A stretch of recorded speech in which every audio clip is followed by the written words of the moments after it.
Hello, everybody, and happy Nightmare Night. Tonight, we are going to start with a nostalgic music video created by Glaze, aka Wooden Toaster, to celebrate the occasion, and then we are going to read the chilling story of the Candy Mare. So, without further ado, we are going to jump right into the music video.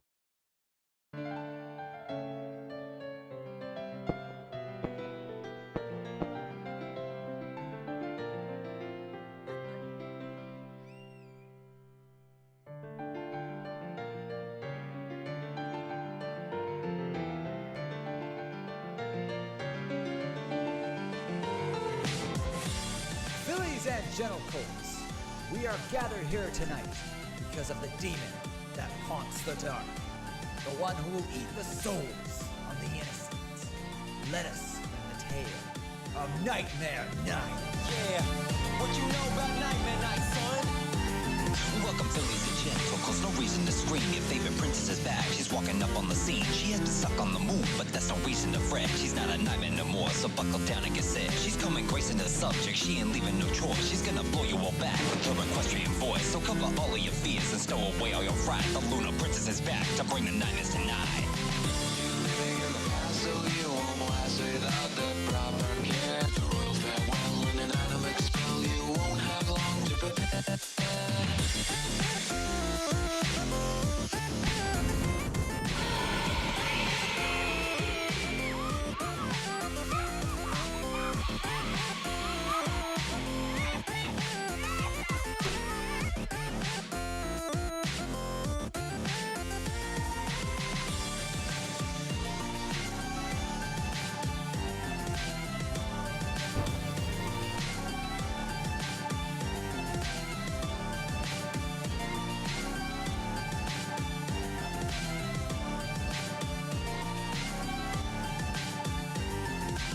Now, little Phillies, this is Nightmare Night. Your ruler Nightmare Moon is back to come and fill you with fright. So hurry, now get your goodies and fill up all your bags and go and leave a candy offering for that big old hag. You're running and pray above that she's not coming back to come and take away your soul and eat you up for a snack. So run away and go hide. Just keep your head out of sight. The darkness is rising again, cause this is Nightmare Night. Living in the past, so you won't last without the proper care. The royal farewell and an animate spell. You won't have long to prepare.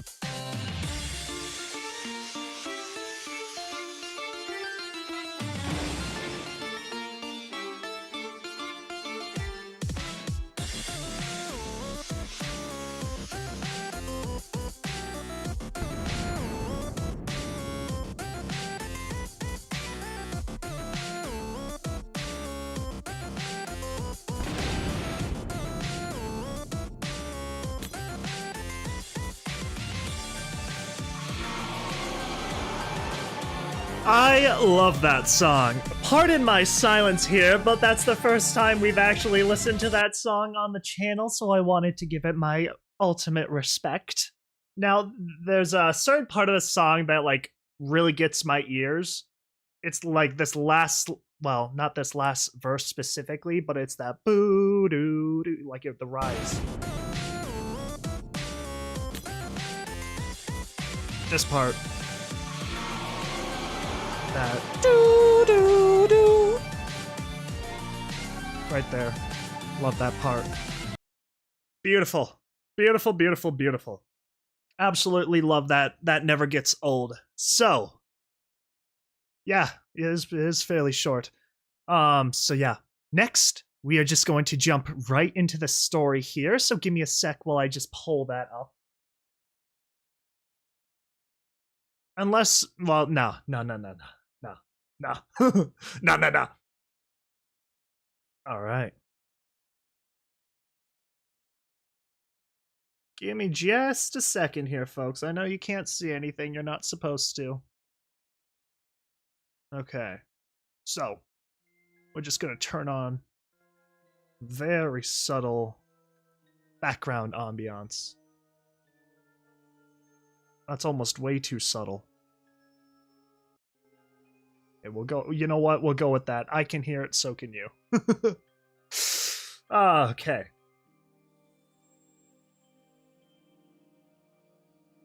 here we are. Something sweet to bite. Now, I know this one's a very popular one, right? But somehow, like most others, I've never actually read them. I mostly have listened to them before. So, Something Sweet to Buy by Knackerman. Hopefully I pronounced that correctly. Nightmare Night is one of the most popular holidays in Equestria. This was not always the case, however. This is the story of what happens when a culture forgets its past and ignores the true meaning of its traditions. This is the origins of a true nightmare, and what it means when it is unwittingly returned to the waking world by three young friends. But most of all, this is a story about candy. With a Y, not an I. So, total word length is 26,400 words. What the heck? Did I say that right? 400 words. You can see that down there. So that is going to probably equate to 2.5 to 3 hours, most likely. So yeah. Without stalling, we are just going to jump right on in. Chapter 1. Caramel Apples. The Night Before Nightmare Night.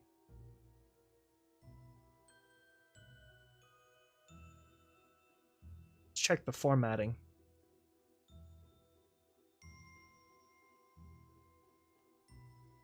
Ooh. Not dark red. What font are people thinking?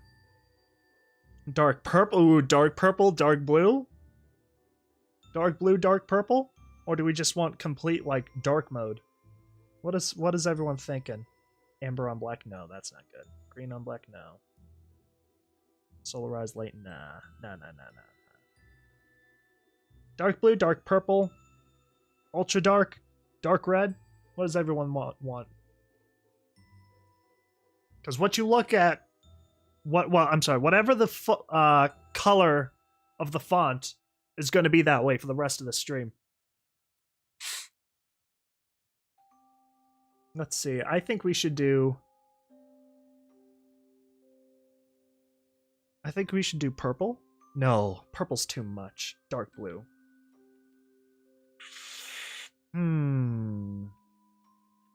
This is always a dilemma we seem to run into. The amber one doesn't fit, unfortunately.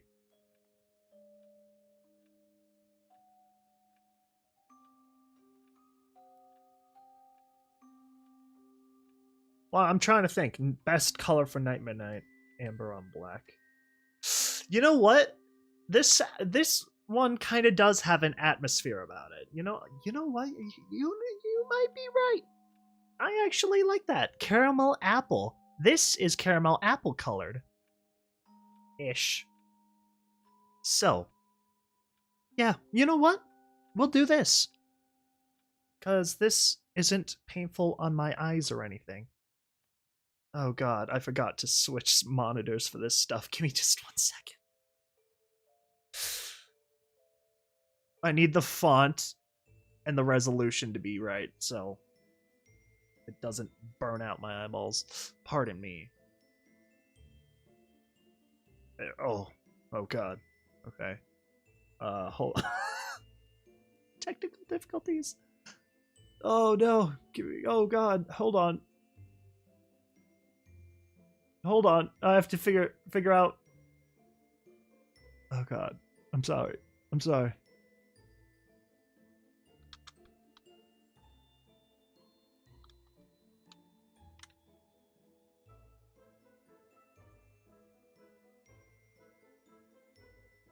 Okay. Sorry. I'm trying to learn. Oh, there we go.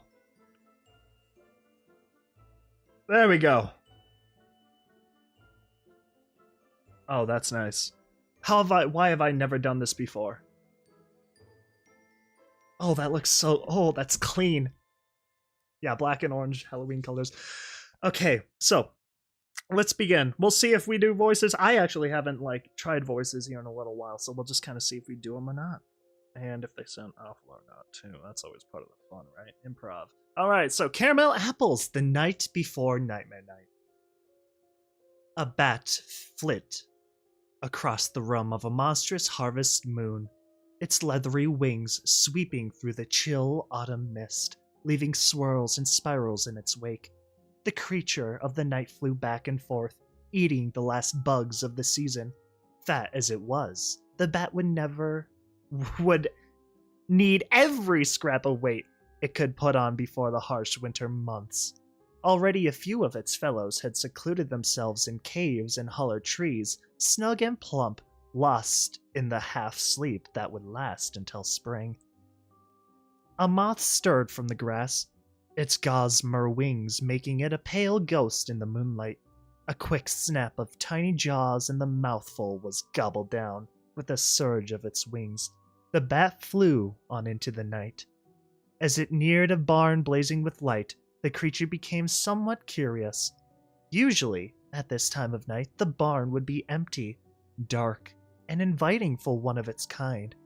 Instead, the bat could hear the sounds of ponies busily at work inside. It would have flown closer for a better look, but a sudden chill down its spine made it think twice. An instinct that even it barely understood screamed loud and clear in the bat's tiny head. Danger! Best to move on and find more prey. Best to find a safe spot and sleep the deep, dreamless sleep of hibernation. Best to go far, far from here to do it. There was nothing here for a tiny bat. Nothing but death. Oh god. The first voice line. Oh god. Why? This is what I get for not warming up. Oh god. Time to embarrass myself. Apple Bloom? Ah, that's bad. Called Applejack, putting the last batch of caramel apples on a tray lined with waxed paper to cool. Benches set up in the barn lined with walls, half filled with sugar-coated fruit. Where has that filly gone off to? She muttered to herself, a cauldron half empty but for a hissing puddle of sweet brown syrup, cooled over a pile of smoldering coals just outside the barn door.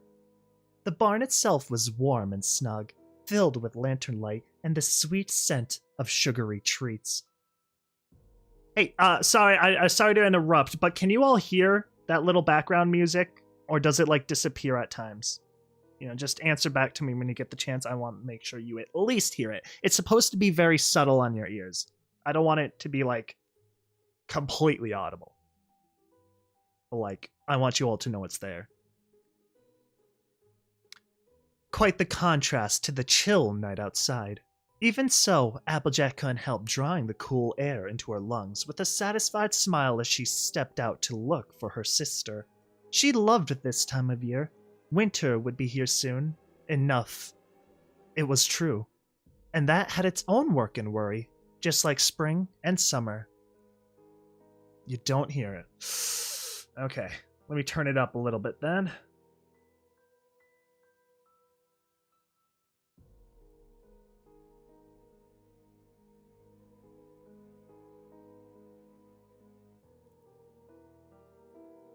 Okay.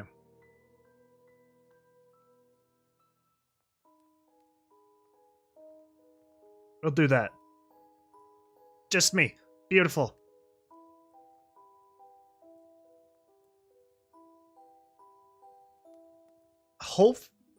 I think that's working. Okay. It is working. Okay, even so, Applejack couldn't help drawing into a cool... I already read that. But the autumn months after the harvest were a time of relaxation and fun for the Apple family.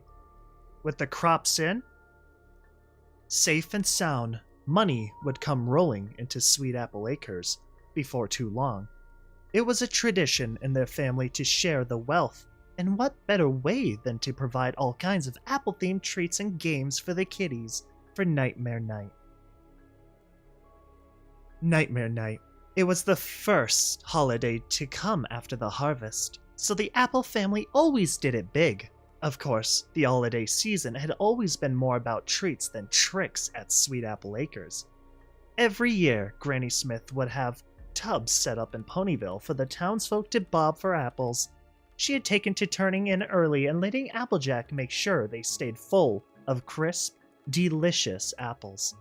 Even so, Granny Smith was still an important part of the festival. Every year, since Big Mac was old enough to pull a plow, he'd offer hay rides for the community as well. Even Apple Bloom seemed to be taking more of an interest in the festivities. Last year, she'd gone around with Pinkie Pie collecting candy with her friends, but this year, she seemed to be really interested in helping Applejack make up a few homemade treats to pass out at the festival in town. A few of the recipes Apple Bloom was trying out seemed a mite odd, but Applejack didn't mind trying new things so long as they were able to finish making their batch of usual treats as well. The only problem was, after helping Applejack spare a few apples and dip them in the bubbling caramel, Apple Bloom seemed to have quickly lost interest and wandered off to do her own thing. Really, Applejack shouldn't have been surprised. Apple Bloom had a habit of getting distracted by the least little thing. They should have been done making treats hours ago, but as it was, she still had about half the apples left to dip. Worse, she was running low on caramel and firewood. "Apple Bloom!" called Applejack again, as she went to the side of the barn where the woodpile was kept to get a few fresh sticks. "Wherever you've run off to, get your flag back here over here, missy. We got a lot of apples left to dip before we store 'em in the barn to dry, and we're gonna be burning the midnight oil with all your dilly-dallying." Sometimes that southern slang really throws you off, especially if you don't know what you're getting into. The country pony paused and listened. The fog that curled through the orchard tonight did strange things to the familiar sounds of the farm, muffling noises that Applejack would normally find comforting and amplifying. Though she couldn't identify, she didn't hear the sound of any tiny hooves coming her way, nor did she hear her little sister's voice calling out in response. What she thought she heard was giggling. High, girlish giggling, just on the edge of her hearing. One sec, I made another mistake that I noticed. Okay, mistake fixed. Some of them are easier to deal with than others. Apple Bloom! It wasn't something any pony wanted to hear all alone in the dark night. "Easy, girl. You're just spooking yourself," Applejack reassured herself under her breath as she quickly piled a few dry branches on her back for the fire. She really wished that Granny Smith didn't go to sleep so early and that Big Macintosh wasn't off in town helping set up for tomorrow's celebrations.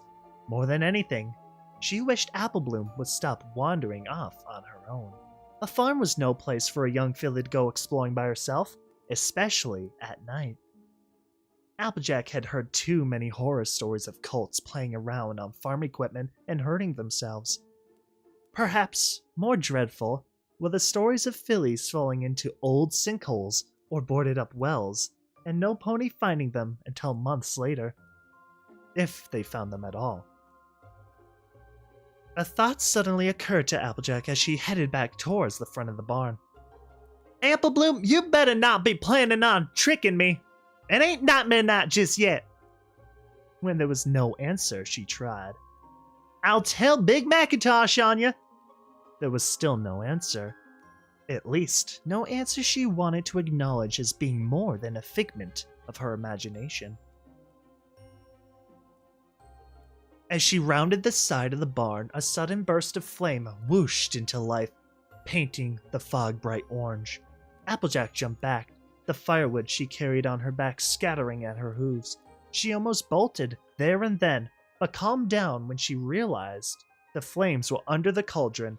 Some pony had gotten the fire going again while she'd been out back at the woodpile. Had Apple Bloom gone to fetch more wood and she just missed her going around the other side of the barn? As Applejack drew closer, she saw that whomever had built up the fire had used too much fuel. The flames were licking up the side of the cauldron, bright and hungry. Already, she could see that the caramel that had been left in the pot was bubbling up. At this rate, it would burn and blacken, going completely to waste. Oh, Apple Bloom, sweetie, you can't use that much wood. You need a low heat for this kind of treat. She went to drag the cauldron out of the fire and save what she could of the caramel, carefully to avoid the leaping, flickering flames, but found the old pot wouldn't budge. It was usually only this heavy when it was full, not half empty like it was. Applejack did the best she could, tugging the cauldron, inch by inch, away from the barn. Once it was on the patch of damp dirt, she went about kicking sand over what flame she could, trying to tame the wildfire. The flames subdued a bit, so Applejack decided she'd try to get her sister's help to get the cauldron back in place. "Apple Bloom, you in here?" asked Applejack as she cantered into the barn. The lanterns had all been blown out by the light from the fire. Applejack could tell that the barn was empty on the inside. Word vomit, very popular.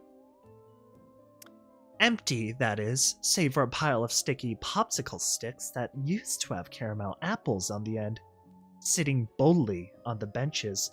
Even the apples that hadn't been dipped yet were missing. A tiny voice, a girl's voice, whispered, "Hungry," and then giggled sweetly. So that was what was going on.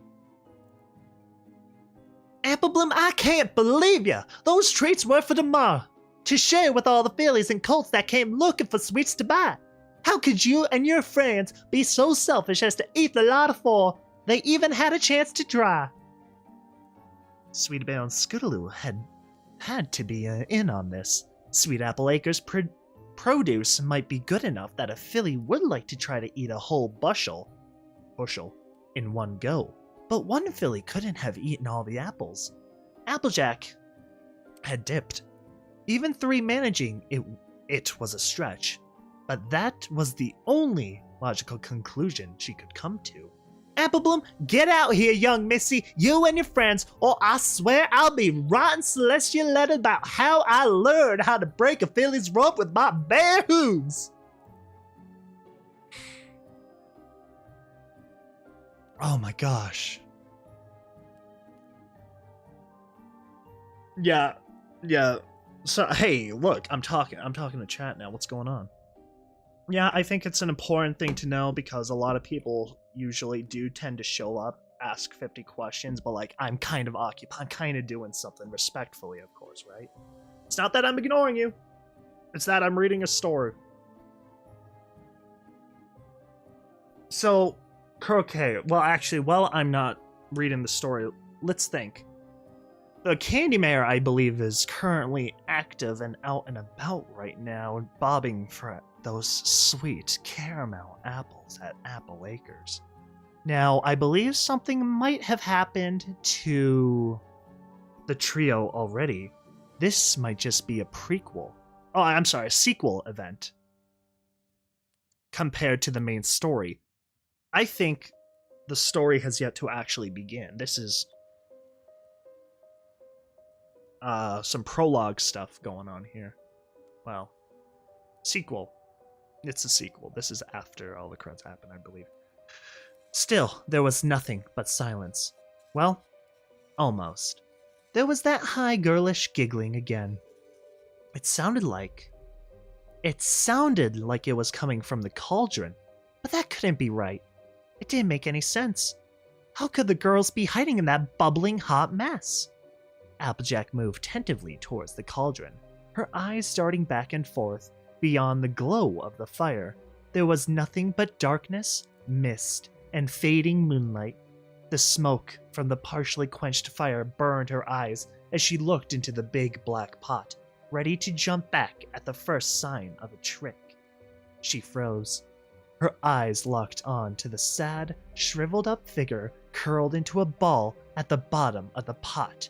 She was completely covered in bubbling brown sugar, but even so, Applejack could tell right away the tiny figure was her sister.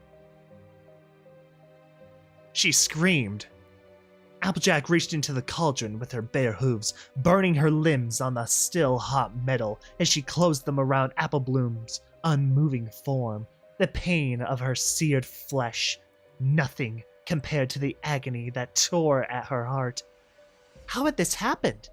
Had her sister somehow fallen in? Why hadn't she cried out? Why hadn't she screamed? Applejack ran to the barn where there was a what do you call that? Truff? A trough? No, I forget. Hashtag not a farmer.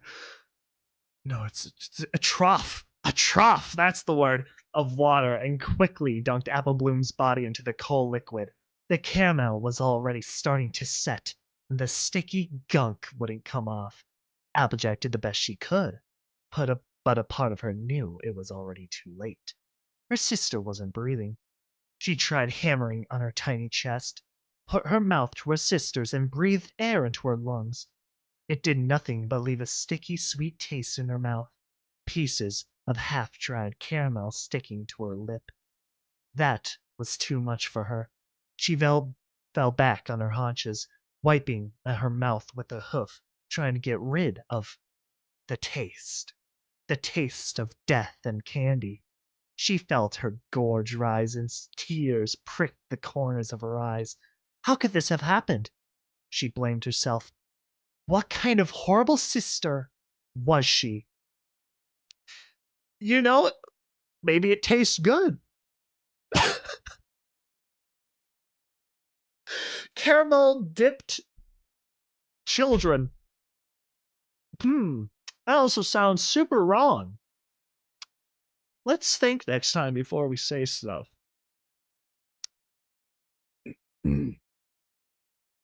That's when she heard the laughter again. It filled the barn, vibrating through the straw beneath her flank, and seemed to echo inside her chest, inside her head. There were words, too, in a childish sing-song voice. Nightmare night, what a fright. Applejack got up, backed away wildly, turning her head back and forth, trying to find the source of the song and that horrible, mocking laughter. Okay, wait, what if it is just like a caramel apple that looks like Applebloom? What if it's not actually like Applebloom in there? You know? That's what I'm going off of. Obviously, nothing bad would happen to the real Applebloom. I mean, that's just canon knowledge. Everyone knows that. Well, y'all. Who are y'all? Did you do this? Did you do this to Applebloom? Applejack howled, tears of anger and sadness spilling from her eyes. What did my sister ever do to deserve this? She backed slowly out of the barn, away from her sister's body, whipping her head around to try and find the source of laughter. Where was the laughter coming from? She stumbled out into the cool night air, still reeling from what had happened to her sister, still haunted by the laughter of children she couldn't see. If she had watched where she was going, she might not have tripped over a well-placed hoof. She didn't realize she had stumbled into the fire until the flames were chasing themselves through her tail and flickering up into her mane. Panicked beyond all reason, she reared back on her hind legs and fell right into the still cooling cauldron.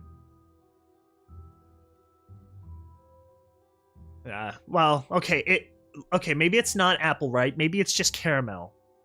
Maybe it's just caramel. Maybe there is no apple in there, all right? What if it's just a caramel silhouette for some odd reason? Somebody just took the time, sculpted a caramel child, and threw it in the pot.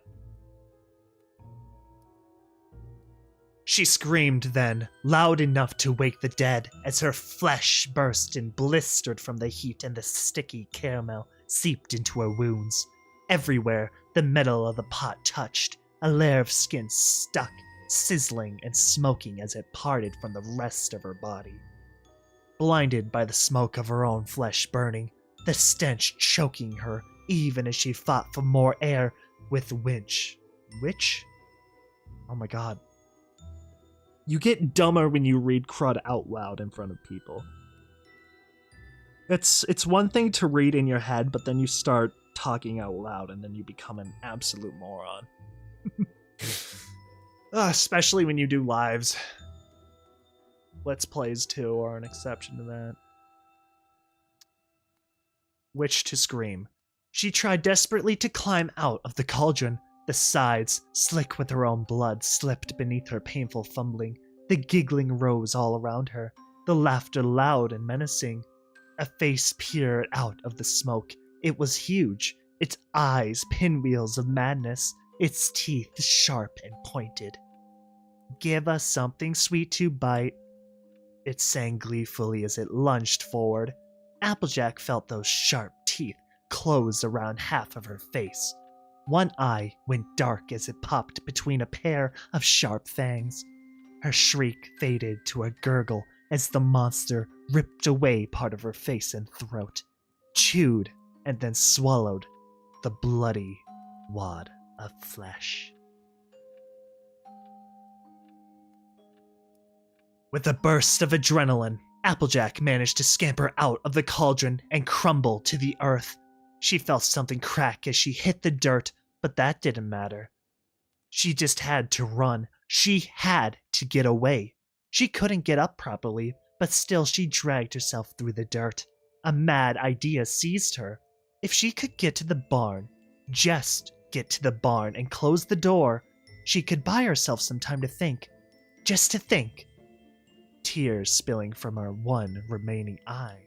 She labored over the earth, the few feet between the fire and possible safety now seeming miles. Any moment she expected the monster's teeth to find her again. With mild disbelief, Applejack tumbled into the barn and slammed the door behind her. She panted heavily, finding it hard to suck air into the lungs while there was a hole in her throat. She started coughing uncontrollably, suffocating on her own blood and terror. That's called a hemothorax, by the way. This is when blood builds up in your lungs. Well, I guess that can happen several ways, right?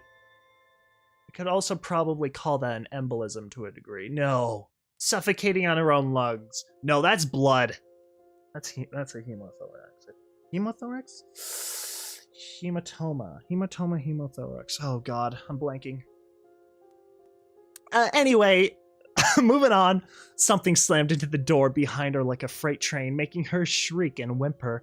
The wood splintered as laughter shook the frame of the entire barn. She stood on her hind legs with her back to the barn door, bracing her burnt and melted limbs against the door and the slippery straw-covered floor as best she could. This couldn't be happening. She couldn't handle something like this on her own. She needed help. She needed help right now. As she opened her mouth to scream again, this time to yell as loud as she could to call for help, she felt something suddenly thrust between her jaws.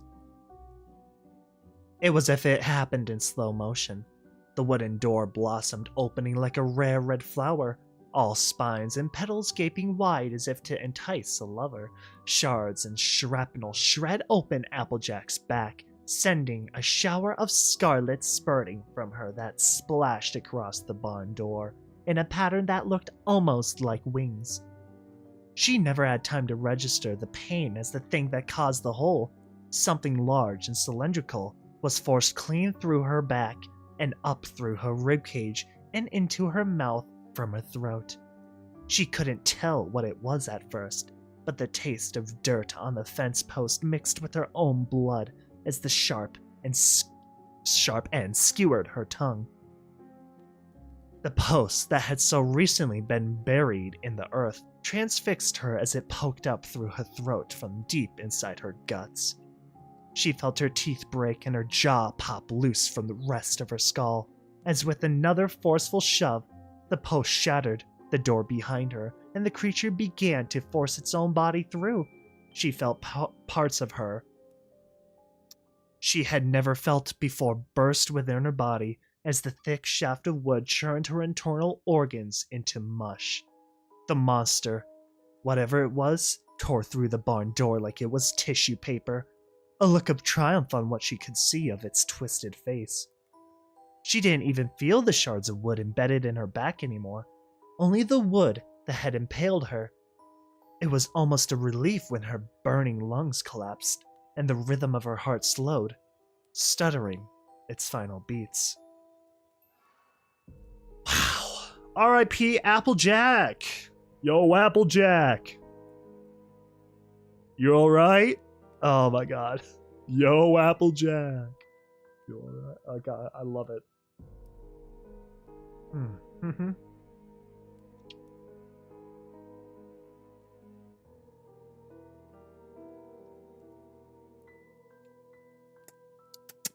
Stay hydrated, folks. Reading takes work.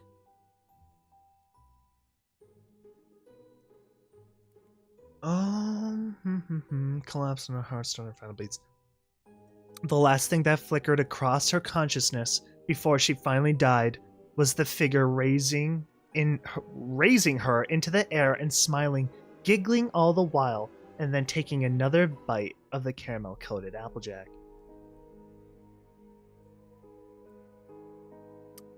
Why is it so cold, Mummy?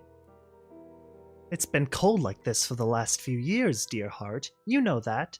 Those Pegasus have been trying to freeze us out, thinking we'd give them more food if they made it hard for us. But we'll show them that Earth ponies are made of sterner stuff. The Pegasi?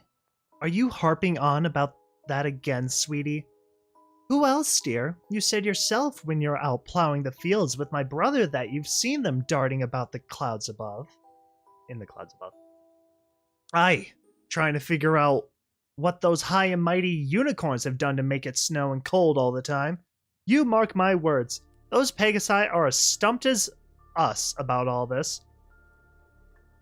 It's magic that's in those clouds, and magic what's bringing this unnatural cold upon us. Could the unicorns make them go away, Daddy? Could they make it stop being cold? They can do anything, love. Anything at all. Them. Anything at all, them. Anything at all, them. Is that old-timey? Is that like old-timey lingo implying the Pegasi? I'm not exactly caught up on my 17th century kind of lingo. It's been a minute. I don't know. Why, just a fortnight ago, when I and your uncle went to deliver our... Oh my god. Teeth? I don't know. I seen one of them fancy unicorns taking some of our produce and putting it into a box of his, powered by magic it was. One end went in strawberries, the other end out popping this strange, creamy concoction that was as cold as any snowdrift. Oh, you and your tales, you'll be giving her ideas that those horn heads are all powerful next. Their hooves are in the dirt as much as ours, but they act like they're even higher in the clouds than the Pegasi. Not so different from us Earth ponies, that lot, but they always have to be putting on airs. We don't need you spreading their propaganda for them. But it's true, he said. He ran something called a sweets shop, told me to stop in with my daughter next time I was in town and he'd give her a treat. Next time you were in town. Do you mean the city, Daddy? The castle? Oh, I've never been. You know how much I've wanted to go, Daddy, to see all the high lords and ladies. Yes, well, your Da and I will have to have a talk about that. You get on with your chores. Step lively, brisk work of the limbs will do wonders to keep the chill out of your bones. That's foreshadowing. This is a backstory. This is a backstory to probably the Candy Mare becoming candy dissected. That is my assumption. So that was part 1 of this. Drink break. Stay hydrated.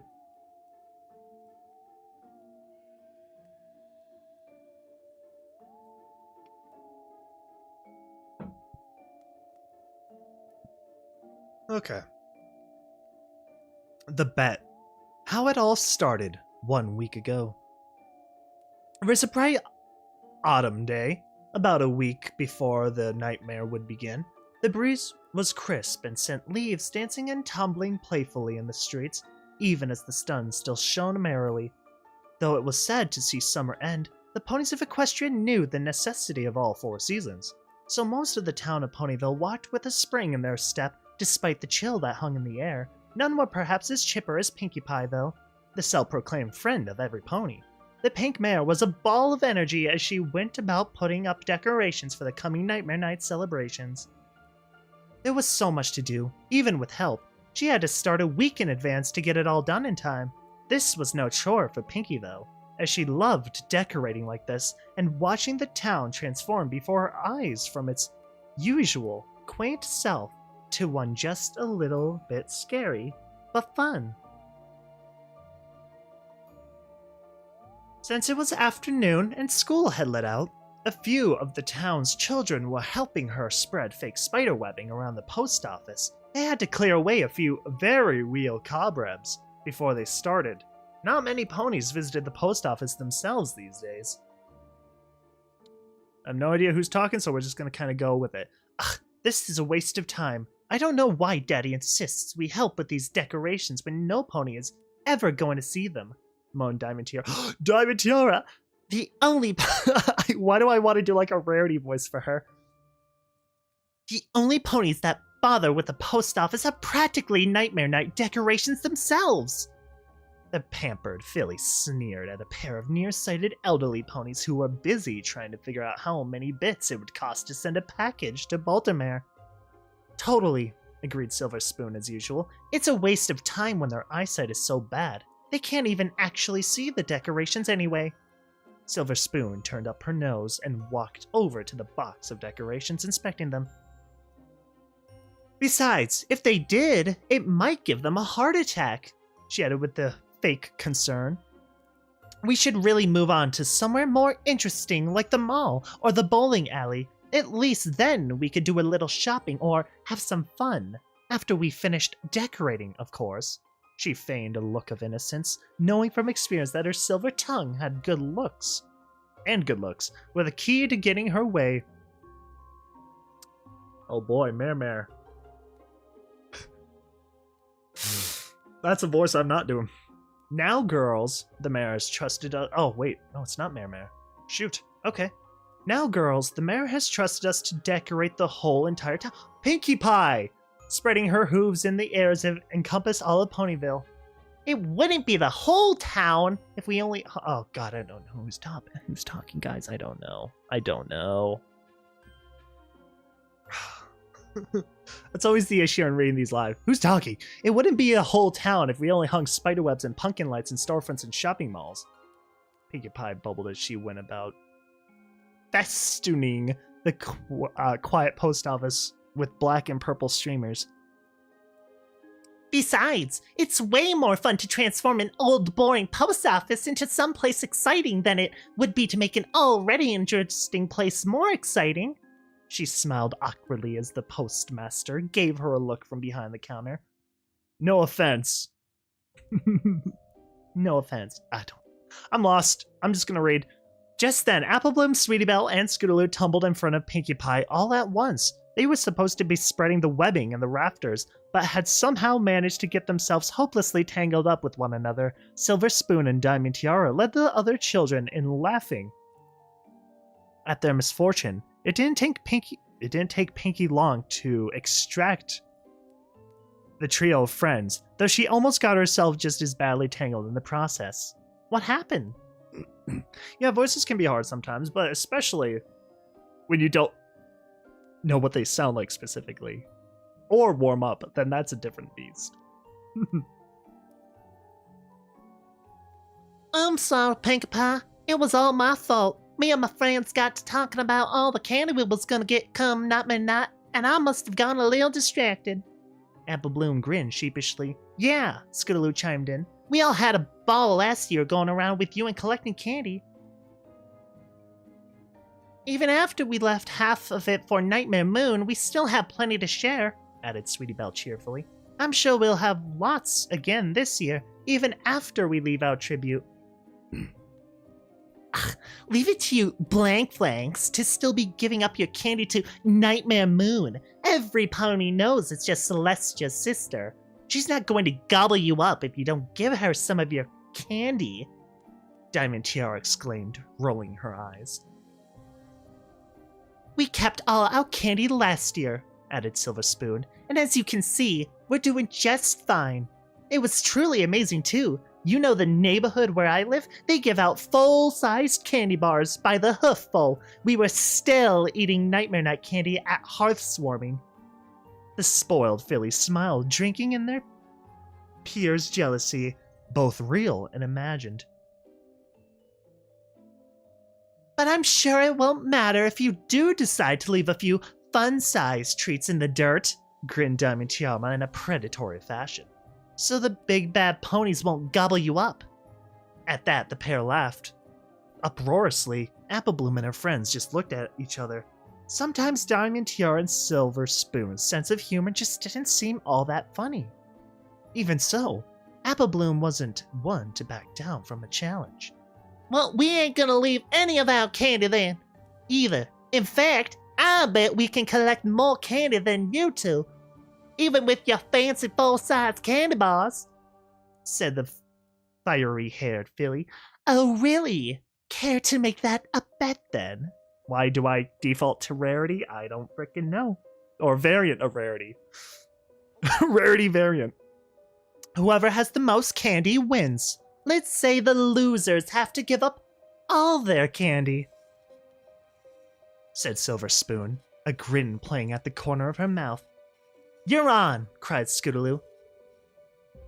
Now, hold on, girls. You can't go crazy hoarding candy like that. Leaving an offering for Nightmare Moon is an important Nightmare Night tradition, said Pinkie Pie. I mean, sure, it's tempting to hold on to all those gummy bears and candy apples and candy bars and pixie sticks and lollipops and gumdrops and... What were we talking about? The pink pony fanned herself with a rubber bat, clearly flustered. Oh, right. But you couldn't really keep them all for yourself. That's not what Nightmare Night is about, right?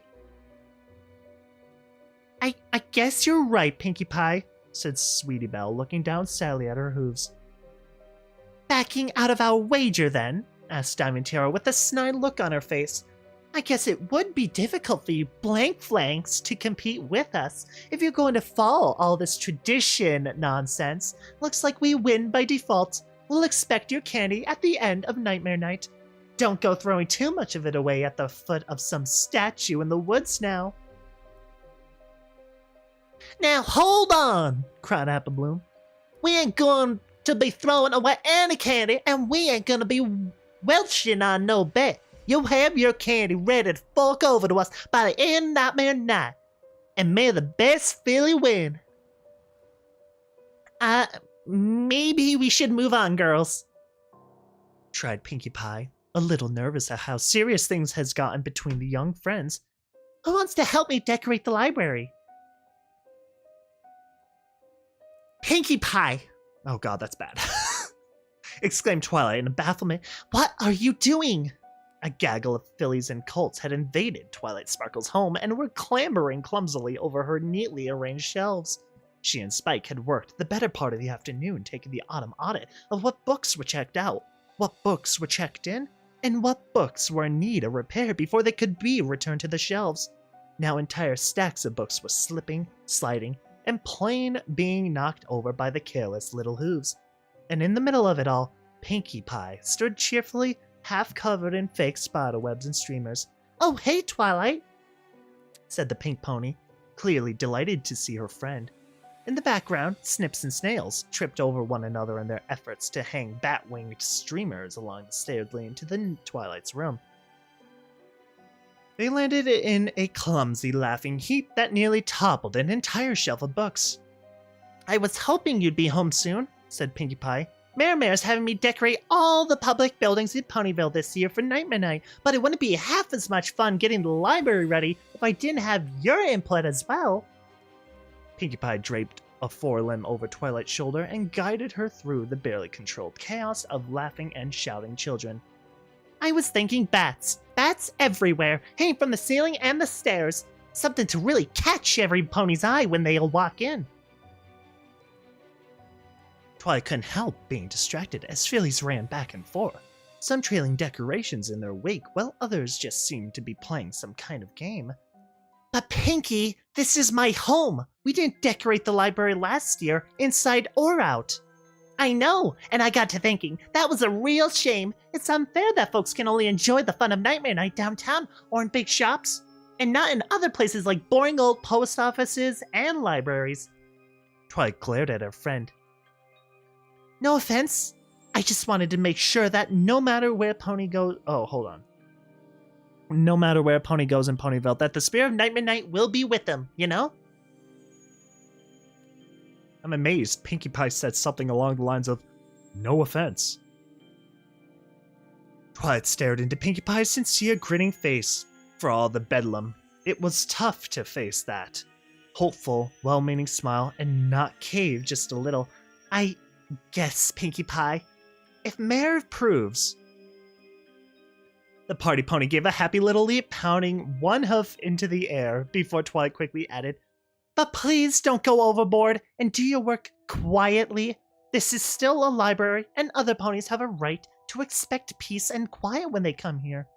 Pinkie gave a little salute and seemed as though she was about to say something in reply when a loud crash came from the back of the room. With all the close calls, it was only a matter of time before an entire shelf of books would be knocked to the floor, far from any pony being hurt. However, the perpetrators were shouting at one another amid the wreckage of scattered books. Diamond Tiara and Apple Bloom's animated argument threatened to damage the books further, as each filly seemed to be stomping mad. Will not, will so, will not, will so. Girls, what's all this about? Cried Twilight, using her magic to separate the two fillies. She started it. She keeps saying we're gonna be chicking out, but I won't stand for her talking about us that way, cried a very agitated Apple Bloom. Oh, please, Apple Blank, sneered Diamond Tiara, like there's anything you can do about it. Twilight settled the pair back to the floor, but still held them back from each other. Twilight turned to Pinkie Pie as she struggled to keep the fillies from hurting themselves or any pony else. What in Equestria are they talking about? She demanded. Oh, you know how kids are, mumbled the pink pony, smiling nervously. They kind of have a bet going on about who can collect the most candy. Pinkie quickly added to the fillies. But they're just going to have to collect that much more after they leave some for Nightmare Moon. Right, girls? As if, replied Silver Spoon flippantly, standing with her nose in the air next to her friend. No way, retorted Scootaloo, jumping the air. Okay, masculine Scootaloo, retorted Scootaloo, jumping in the air and fluttering her little wings in irritation. But leaving a teeth of candy for Nightmare Moon is one of the oldest traditions of Nightmare Night, said Twilight Sparkle. I thought that was Pinkie Pie. Shocked. No bet can be worth breaking from tradition like that. I mean, remember last year? Wasn't it fun to leave a little candy so Nightmare Moon wouldn't get you? Jeez, listen to her, said Diamond Tiara dismissively, sharing a glance with Silver Spoon. You think she was just some common pony and not Celestia's student? Did you leave any candy for your teacher, sister? Well, no, admitted Twilight. However, I did when I was younger. Every Nightmare Night, my brother and I would leave a little pile next to the statue in Carolot. Though that was just a statue of Luna, not really Nightmare Moon. Celestia didn't seem to like the image of her sister as a monster. I remember when... Twilight's eyes grew misty with memory, but Silver Spoon sighed heavily, interrupting her. I'm sure you have many wonderful memories of the good old days, but do you really think Luna is going to get Any pony that doesn't leave her candy, she didn't get you, after all. She pointed out disdainfully. Well, of course not, silly. Twilight isn't a filly, laughed Pinkie Pie, trying to defuse the situation. Twilight, for her part, however, seemed to grow thoughtful. No, I guess she's right. Pinkie Pie, there's no point in lying. Princess Luna may be a little strange, but she's not dangerous.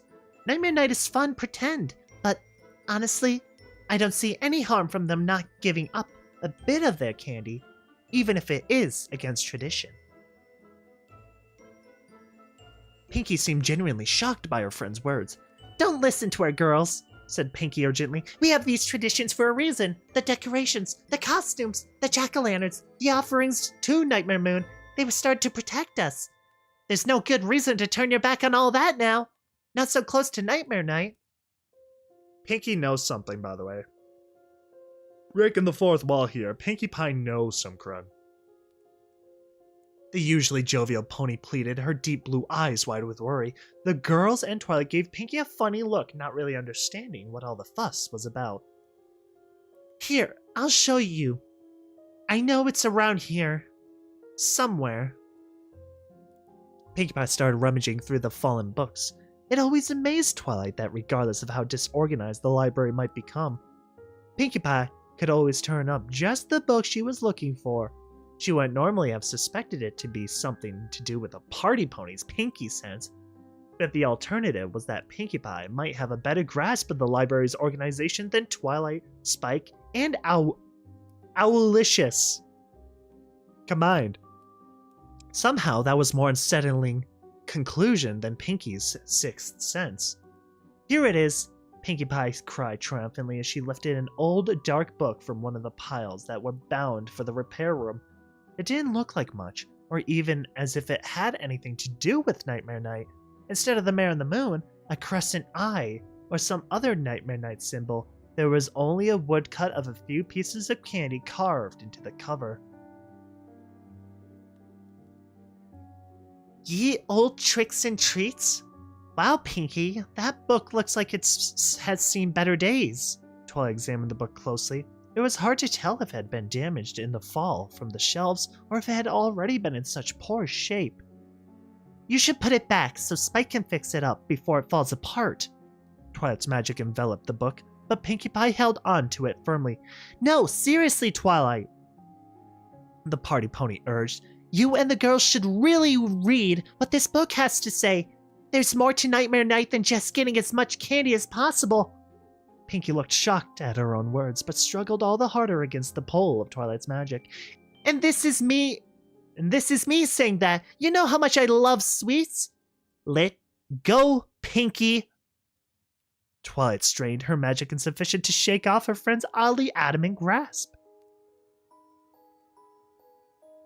By now, Diamond Tiara and Silver Spoon had wandered away to make some other pony's life miserable, but the Cutie Mark Crusaders watched the struggle between Twilight Sparkle and Pinkie Pie go back and forth. All three winced as a loud rip echoed throughout the library, and a cascade of book pages fluttered through the air.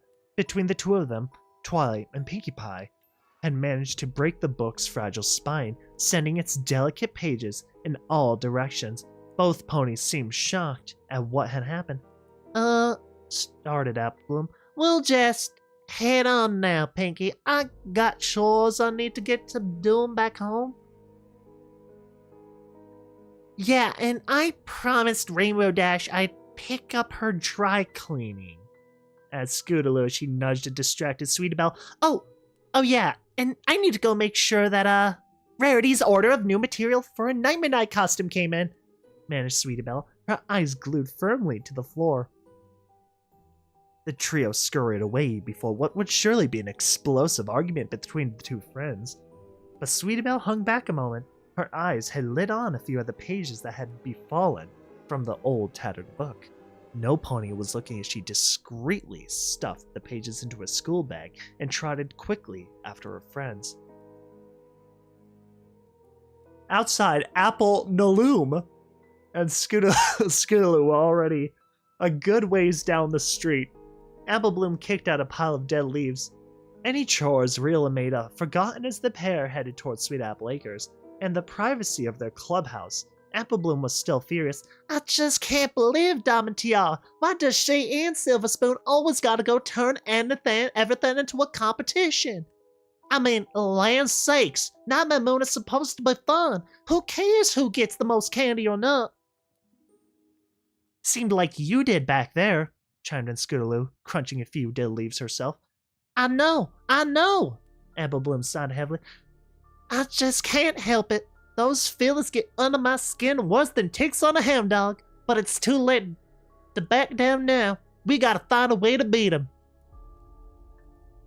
Scootaloo gave her wings a few hummingbird-like flutters as she bounced in the air, trying to cheer her friend up.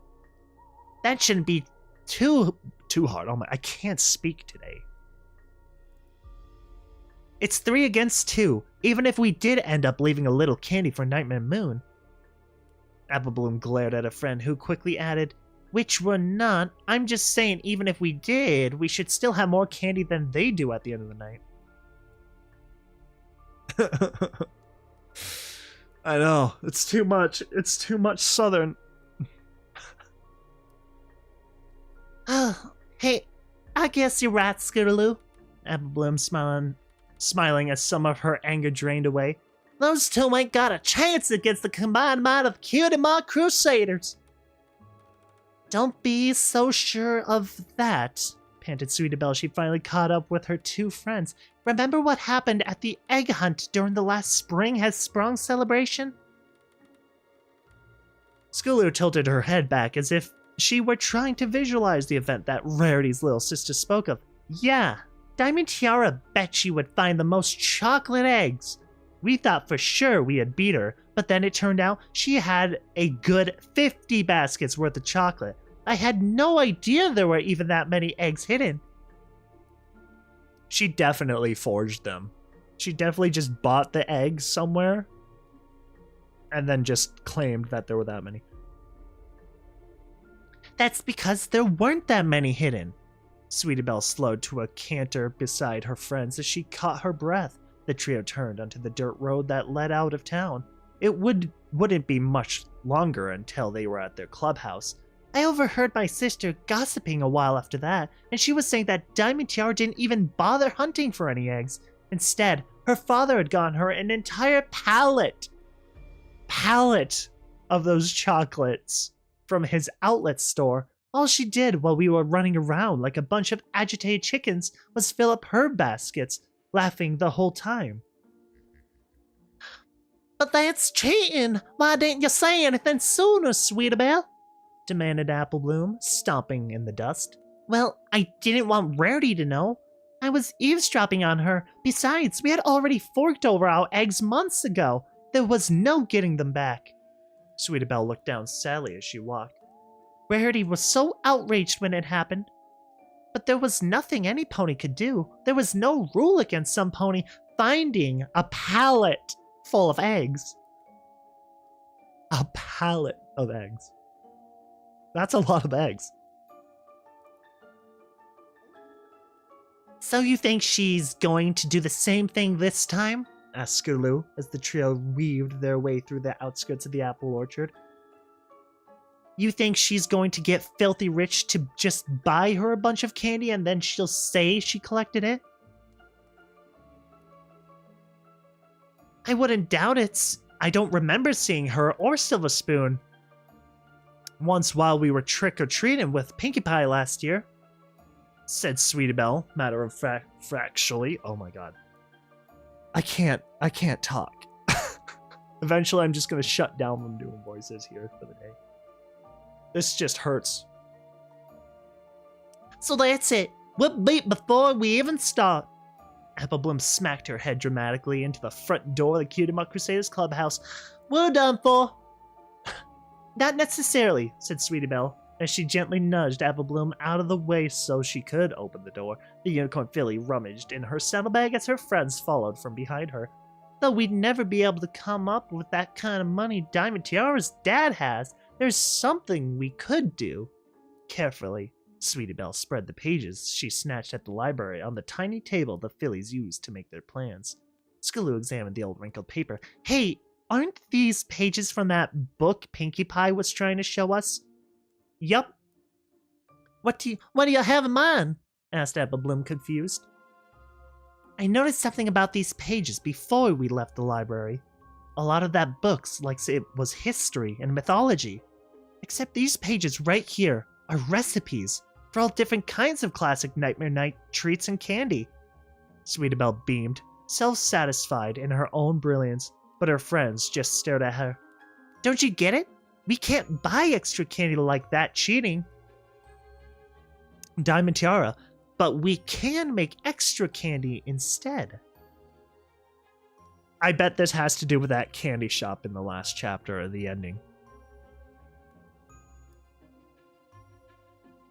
Don't think of it as cheating, said Sweetabelle, smoothing out the parchment. Think of it as evening the playing field. We'll still go trick-or-treating on Nightmare Night, but if Silver Spoon and Diamond Tiara don't, then we'll have more candy than they do for sure. This is just to make sure they play fair. And since these pages seem to have all the original recipes for a variety of candy, no pony can accuse us of just buying store-bought candy. It's the perfect plan. I don't know, Sweetabelle, said Applebloom. It seems mighty dishonest to me. I'm with Applebloom, said Scaloo, settling on her haunches. I want to put those two high and mighty fillies in their place as much as the next pony, but this doesn't feel right. Scaloo looked over the pages, and besides, this seems like it might be a lot of work too. We're not exactly the best chefs in Ponyville. Pretty much everything we try to cook, we end up burning. She made a face remembering a few incidents with some very burnt pancakes. Cupcakes, not pancakes. That's the best part, said Sweetabelle excitedly. I've been looking for something to do with my sister for Nightmare Night since she won't let me help make costumes. Rarity is a great cook, and I'm sure she'll help me make all kinds of sweets. I bet if Applebloom asked Applejack, she would help out too. That's actually not a bad plan, said Scaloo thoughtfully. I could probably talk to Pinkie Pie and get her to help me make some candy as well. Pinkie's always looking for an excuse to make more sweets. The trick there is keeping her from eating what she makes, giggled Applebloom. But I don't know, girls. Are you sure y'all want to do this? I ain't want to back down from a challenge. It's just even with help, I gotta say, I still have my doubts. Let me put it to you this way. Oh, God. I don't know who's talking. Let me put it to you this way, Applebloom, said Sweetabelle, passing each filly a page from the old Nightmare Night book with her magic. Do you really think you can stand to see that smug look on Diamond Tiara's face if she takes all our candy again? That was rough. That was rough. That was a rough chapter, and I apologize for that.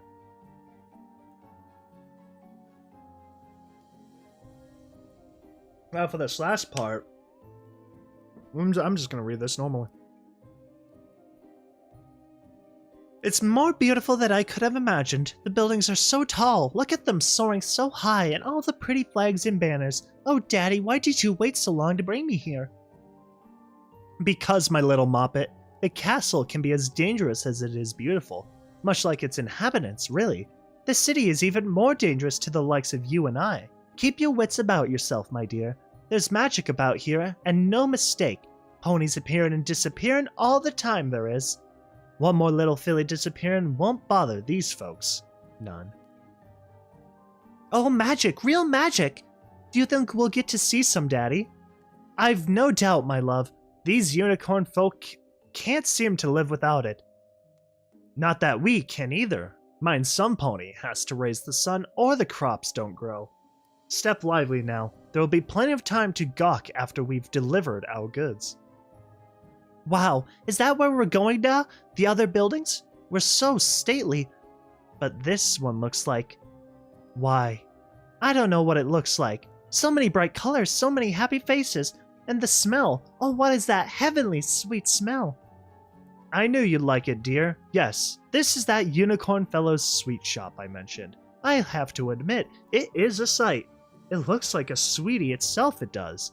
Best we bring out produce round the back. These unicorns can get right stuffy about what sorts can walk through their front doors and what sorts can't. Do we have to? It's so dark this way. The front is so inviting. Front to back makes no difference to our business, Moppet. Business first, then, as I say, plenty of time for gawking and messing about before we go home. But I don't even want to think about going home. Not yet. This place is so amazing, Da. I wish we could stay here forever and ever. And who would take care of your mum if we did that, my sweet? Put such thoughts from your mind. Here's our patron now. Hogov, brought you a fresh shipment I have, and my little one as you suggested. She's ever so fascinated by your shop, she is. Is it all right if we have a step in and have a look about? Certainly. Why, I insist, good sir, come right in. Ah, and is this the daughter you spoke of so glowing? I can't. Reading this sucks. It's not bad, right? It's not bad. It's just the damage it's doing to my brain trying to read it out loud. Indeed she is, your lordship. The apple of our eye, this one. Our pride and joy. Hello, little one. I do so adore children. It's why I took the shop over when my dear grandmother passed away. Da, he closed the door by just looking at it. Was that magic, Da? Indeed it was, dear. Now mind your manners. Don't whisper in front of the gentle colt. Here you are, little one. A taste of something sweet, as I promised your father. Oh, Cor. Oh, God. I can't do it. I've never tasted something like this. It's so rich and creamy. Oh, what's it called? Chocolate. One of the finer varieties we offer here. Here, have some more. Are they going to turn the child into the candy mare? Are they going to manufacture the child into a thing of sweets? My goodness, this one's even sweeter, mister. I love it so fine. I can hardly believe it. I could just eat them all day. I'm so glad you feel that way. Here now, you'll spoil the child, you will. We've not but greens and flowers to eat at home, and we count ourselves quite lucky to have that with this unnatural cold we've been having. Please, allow me to indulge the child. I do so love to see a happy smiling face on some pony who truly appreciates my confections. It won't hurt her, I assure you. Here, child, try this one. I think you will find it most interesting. Oh, this one tastes funny, Da. It's sweet enough, but it also tastes kind of chilly. I feel funny. Well, of course you do, sweetheart. All that sugar in your little body bound to make you feel odd. I think that's enough, Gov. Begging your pardon, but she's just not used to such fancy things as you have here. No, Da, I feel really, really weird. Oh, Floatian. Strange. Da? Da. Where are you? Why can't I see? Why can't I hear? What did you do? Where did she go? She's underfoot, I'm sure. Most children are, but nothing you need concern yourself with. The child is quite safe. You, on the other hand, well, this city is quite dangerous, you know. There's magic about. Ponies appearing and disappearing all the time. One more little pony disappearing won't bother anyone. Stay back. What are you doing with those knives? I thought that was obvious, dear fellow. Making you disappear. Holy cow, and what's up? Welcome. Dude. Wow. I gotta admit, I kind of got like a red flag, but I wasn't expecting that much of like... What a stunt. What a move on that guy. I feel bad for the mother now. Is the mother gonna come back with a vengeance? Was that what's going on? That's interesting. I like that. I like that chapter. Reading that's confusing, but I like it.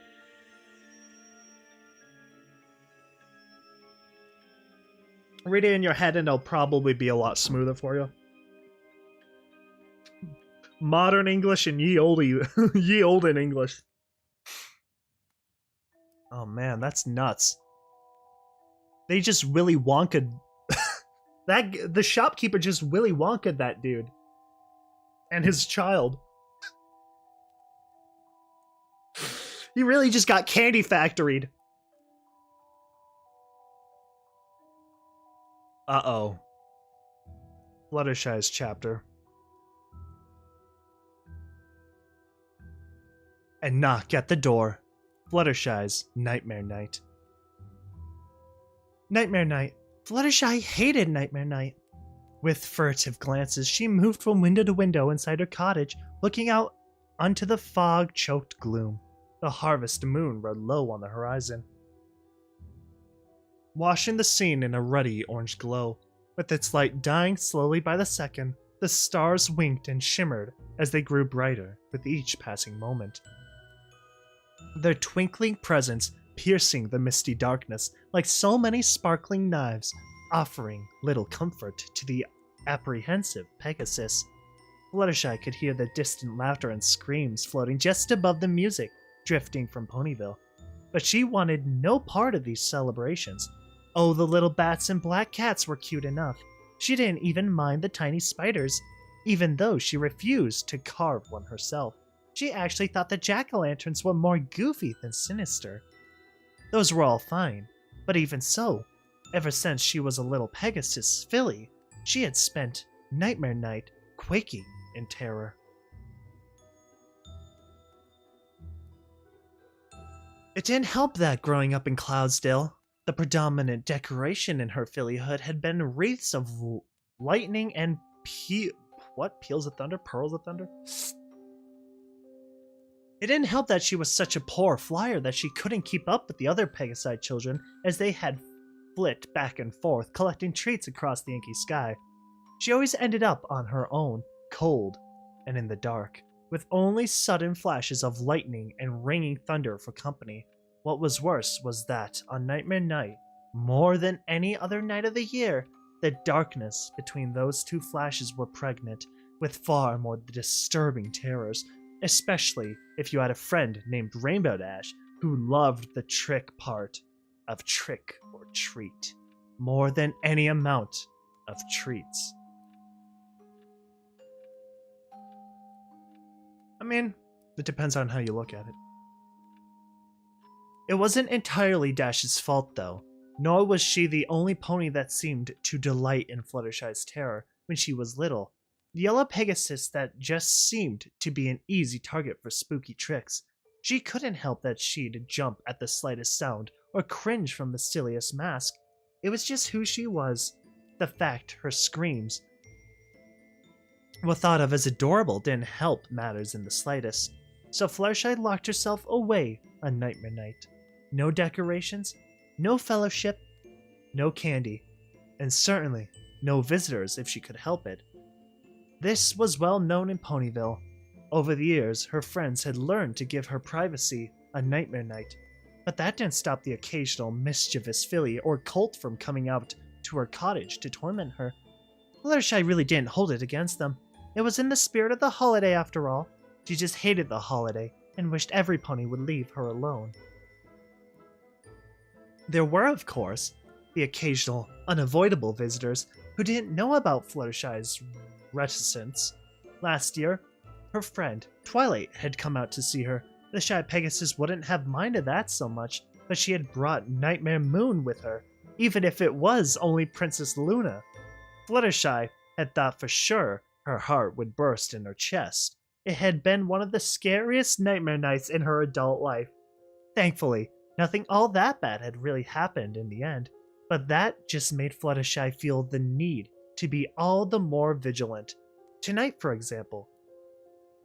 Tonight had been the quietest nightmare night that the troubled Pegasus had seen in years. The peace was welcome. She was loath to admit it, but so far, the night had been perfect. Even so, Fluttershy couldn't relax. The soothing sounds of the forest around her home in the late autumn evening should have been enough to lull any pony into peaceful repose.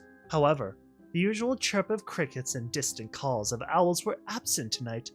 There was only one kind of punctuation to every sighing breeze, infrequent but still present. The sharp screams of the pony folk down in Ponyville. It occurred to the pensive pony that the music of the town's tradition costume dance had long since died away.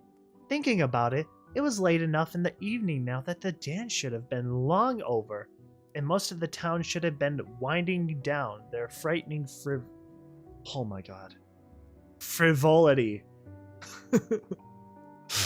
The young trick-or-treaters heading home for their beds to get up for school in the morning, and those who had work doing likewise.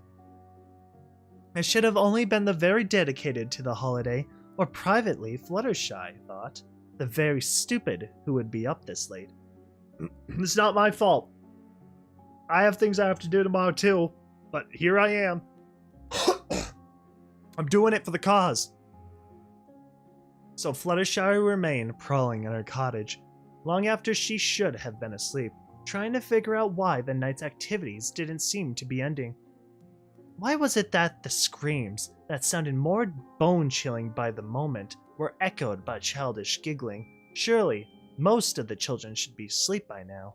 Thus, lost in thought, Fluttershy never saw any pony walk up the little path that led to her door. The knock echoed like a clap of thunder in Fluttershy's ears, causing her to leap straight up in the air and give a tiny squeak. She thought for sure the noise must have been enough to wake the dead, but it couldn't have been that loud as her bunny, Angel. Oh, bunny. Angel was still sound asleep on the living room rug. The knock sounded again at her front door, and this time the frightened pony could identify that this was all the noise was. Carefully, she brought herself to the door and gave her traditional holiday greeting. Go away, no candy here, visitors not welcome on Nightmare Night.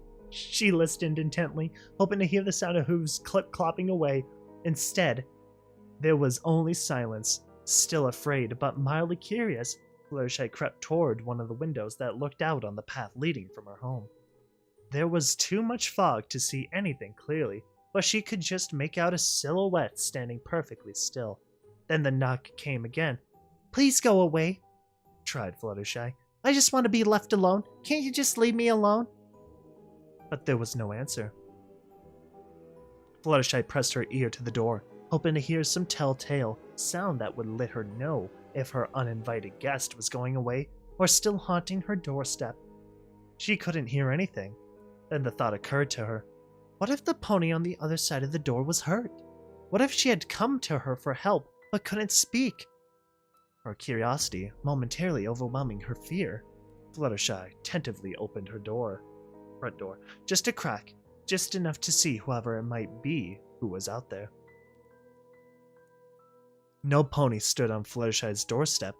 Confused, she opened the door a little wider, letting a few tendrils of fog drift into her home. There was no sign any pony had been there. It must have just been the fragile pony's own overactive imagination, Fluttershy reasoned. She breathed a sigh of relief. However, her respite would be short-lived, as it was shattered by a sudden high-pitched squeal from behind her that made her whirl and slam the door. Fluttershy's pale eyes darted around the room, trying to find the source of that high, keening sound. She didn't know what she was expecting, but it wasn't this. She found that it was Angel, laying as flat as possible against the rug. Every hair of his normally soft bunny coat bristling, looked for all intents and purposes like a little ball of pure primal fear. He was squealing like mad between teeth gnashing, in what she could only assume was terror. Fluttershy had never seen him so afraid. What's wrong, Angel? You've never been faced by Nightmare Night before.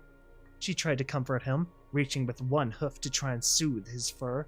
As her foreleg came close, though, Angel suddenly lunged up and bit Fluttershy hard enough to draw blood. With a quick little leap, he bolted up the stairs that led to Fluttershy's room.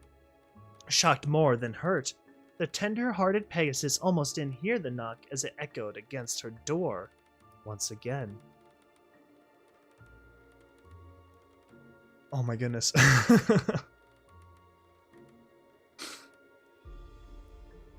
It wasn't terror that sat inside Fluttershy's heart at the sound of the uninvited stranger's return, but a new emotion that smoldered and burned. Angel had never bit her before. Whomever it was that was out there, they had scared Angel very badly, and it seemed like they wanted to do the same to her. One night out of the year, all she wanted was to be left alone. Was that too much to ask? She hated Nightmare Night. She hated the scary costumes, the frightening oh my gosh! That word did not want to slip out. Decorations. The noisy children and the irresponsible adults. She hated that children were encouraged to go around menacing adults for treats. She didn't even like candy that much. Well, she wasn't going to stand for it. Whoever was at her door was about to get a piece of her mind. Fluttershy threw open her front door and filled her lungs so she could tell every pony, any pony, exactly where they could go. The words died on her lips. Pumpkins.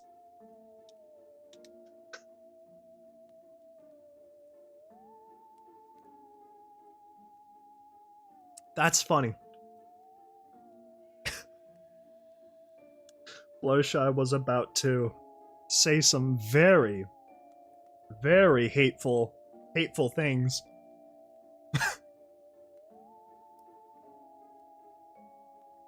It was as if a pumpkin patch had sprouted in her front yard like magic. Jack-o'-lanterns, as far as the eye could see, their soft glow lighting the fog as the moon had done before it set. It took a moment for Fluttershy's mind to register what she was seeing. Somehow, in the space of time it took her to check on Angel, her entire front yard had been filled with grinning, grimacing, ghoulish, and ghastly jack-o'-lanterns. They smiled up at her from her front stoop. They glowered down from the nearest trees. A few even bobbed along the brook that ran beside her cottage, eyes glowing despite the water that must surely be able to quench their candle flames. Just on the edge of hearing, Fluttershy could hear hushed giggling moving around the side of her house. This had to be some kind of prank. Rainbow Dash? Tried Fluttershy. Pinkie Pie? Come out. This is a very impressive trick, but it's not very funny. Please come out. You frightened poor Angel here and you're scaring me too. That was bad too. Hello? The Pegasus shivered. The glowing faces seemed to be mocking her. At the last, sparks of bravery brought on by Angel's bite winked out of existence. The laughter was no longer distant now. It crept and crawled just out of sight. There were no screams. Even the town was dead quiet. Had the screams? Had they been sharper than last year? Had they always been as dead as that? Why were they silent now? Why was there no sound at all but a few menacing chuckles? There was something wrong about all this, especially these mysterious pumpkins. Very, very wrong.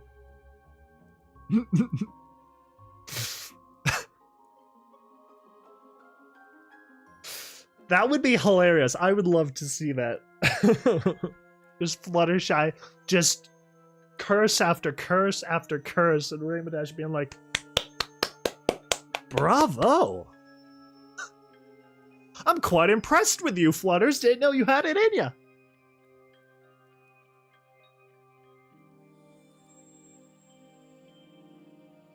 This is interesting. I wonder if Fluttershy, like, something's going on. It's definitely paranormal for sure. But why is it targeting the main six? Why is it going after them? That's what I'm trying to figure out.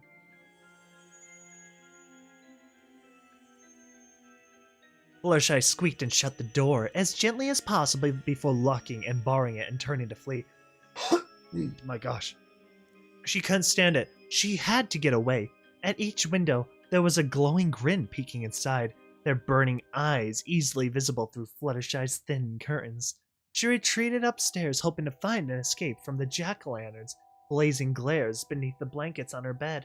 Instead, as she entered the one place she thought she would be safe from those horrible smiles, she beheld a sight that stopped her in her tracks and chilled her to the bone. Is Angel dead? That is my guess. My guess is her animals were massacred. It was a cool night, and Fluttershy often left one window open to let a breeze into her bedroom while she slept. She left the window open tonight as well, and the room was filled almost to overflowing with sneering, snarling, and screaming jack-o'-lanterns wreathed in fog. She already lit the monster inside her house. This close, each face was almost familiar, though twisted by agony and fear. But that wasn't what froze the blood in Fluttershy's veins. There was a red smear across her bed that was almost black in the pumpkin light. A few scrapes of white fur scattered about washed the same hue. Fluttershy might not have noticed it in the gloom, were it not for the ponies gathered around the stain. Heads low, the urgent sounds of their chewing and swallowing filling the room. One pony arched back its head, something stringy and red caught between its teeth, ripping slowly, before snapping and sending a spray of scarlet liquid across Fluttershy's face. She squeaked in alarm. The liquid was still warm and a little salty as it dribbled down her face and into her mouth. Blood. The creature stood among the jack-o'-lanterns, tendrils of fog from the open window spilling about their hooves. One by one, they turned from their meal. They raised their heads in unison and stared at Fluttershy, mouths set in bloody grins, eyes unblinking. They laughed as their eyes moved over her, the rest of their bodies motionless. Then, they started to sing. Nightmare Night. They started to move toward her slowly at first, twitching and jerking like marionettes, growing slightly more fluid as they went, but only slightly, their bodies making a strange rustling noise, like dead leaves as they spread out from Angel's shredded body. His little eyes looked up at Fluttershy, glassy and dead. What a fright! Fluttershy was petrified. She could feel her heart thundering in her chest, her blood coursing through her veins. She couldn't move. There was something wrong with these ponies. As they moved slowly towards her, bits and pieces of them seemed to fall off, rolling away or landing with a wet plop. They crushed the glowing pumpkins beneath the callous hooves as they drew nearer, and Fluttershy couldn't help but think of them as her friend's skulls. Flames began to creep over her bedroom carpet from the exposed candles. Give us something. She felt herself sinking to the floor, every muscle in her body shivering, shaking. Her mind was as blank as their unblinking eyes. Fluttershy's vision began to fade as panic seized her in unrelenting jaws. Yet she could still make out their razor-sharp smiles as they drew within inches of her trembling face. Their breath was oddly sweet. The taint of blood only slightly stung her nostrils. Sweet to bite. As the nearest pony loomed over, the prostrate. Prostrat.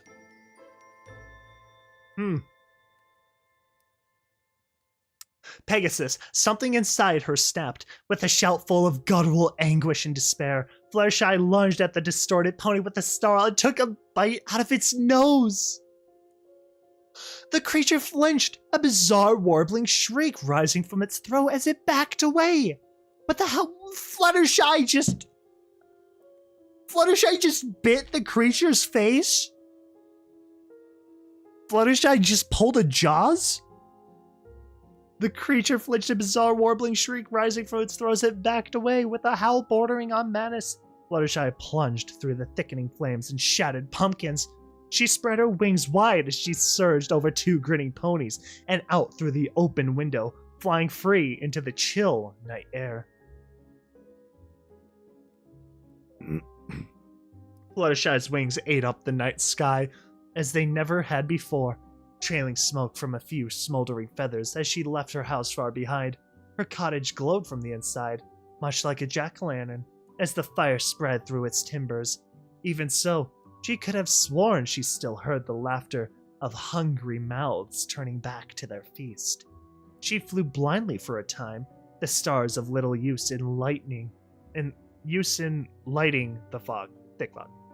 Go to Rainbow Dashes, Flutters. She had to find help. She couldn't handle something like this on her own. No pony could. She darted through the mist, doing her best to make her way to the home of the one pony she thought might be able to help. As she neared the library, the fog only seemed to grow thicker. The town was silent and still, an effect of the dense fog, or because every pony was gone. That's interesting. It's like some sort of effect happened and everybody disappeared, and Fluttershy's already in like an alternate paradox thing going on here. Pardon me. Gone. Fluttershy didn't know. She knocked as loud as she dared on Twilight's door, her eyes closed tight in prayer, in terror and more than little anxiety. When there was no response, she began to beat loudly against the door, her fear of being discovered, dwarfed by the realization that she might truly be alone. That was when she heard the sound of giggling behind her. She whirled, expecting one of the horrible, monstrous ponies to be right behind her. She wasn't entirely wrong. The figure was tiny, no larger than a foal, and it still wore the remnants of a Nightmare Night costume. The end of a pillowcase was held tight in its mouth. Though the makeshift sack clearly held candy, there were other things that caused red stains to cover the otherwise white linen. Half the thing's face was missing, but that didn't stop it from grinning wide as it lay eyes on Fluttershy. I'm getting some Freddy Krueger vibes.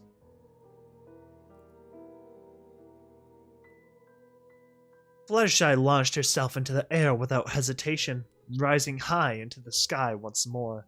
For a moment, she completely lost her bearings. Fortunately, it wasn't long before the mist started to melt away, letting Fluttershy see what she had become of Ponyville. What had become? It was a nightmare brought to life. Down below, the horrified Pegasus could see the twisted forms of more ponies like the one that had been in her bedroom. They moved among tattered Nightmare Night decorations and spilled candy. Some houses were burning bright as fire spread over thatched roofs, while other homes stood dark, save for the glowing jack-o'-lantern smiles. The worst part were the bodies. So many tiny bodies, still in their costumes. Some were dragging themselves around like the little creature Fluttershy met at Twilight's door. Others, painfully still. What was worse was when she found clusters of them eating and laughing. The strange ponies were thickest near the center of town, but they were spreading in all directions. They ate as they went, parading through the streets by the light of jack-o'-lanterns. Their laughter carried on the wind, as well as their childlike song, "Nightmare Night, what a fright, give us something sweet to bite." Fluttershy shivered uncontrollably. You have to think about that they're singing this all in chorus probably, right? There's a lot of them probably singing this exact song on key, which is probably very horrifying. Fluttershy shivered uncontrollably. The shock of what had been through what she now witnessed was finally setting in. Her wings felt like they were about to give out. She needed to land. Fluttershy had no idea where to go. No matter where she flew, the jerky stop-motion movements of these terrifying ponies greeted her. Or worse, the half-eaten remains of some pony Fluttershy once knew. Some ponies she had talked to or avoided talking to. Some ponies she never had the opportunity to get to know. This was worse than a nightmare. With no other choice, she fled for the cover of the ever-free fall. Go to Rainbow Dash's house! That sucker sits nicely on the clouds. Instinct told her to hide and hope that whatever was happening, some pony else could fix it. It wasn't until she was shivering in the dark beneath the trees, her heart still thundering in her chest, that she realized she had a sweet taste in her mouth. Of all the odd things to happen tonight, this might have been the oddest. Though not the most horrible. Not once in the entire terrible escapade had Fluttershy eaten a single piece of candy. She had no way of explaining, yet the sweetness was there in her mouth, making her stomach roil in displeasure. The only thing she had taken a bite out of recently had been... Fluttershy just knew she was going to be sick. Angel Bunny. Wait, a pony's nose? Now I'm thinking. I swear it was one of those two things, my bad. Sorry, drink break. Stay hydrated. Or try to be, I guess. Alright, more backstory. Please stop, mister. No more. I can't take any more.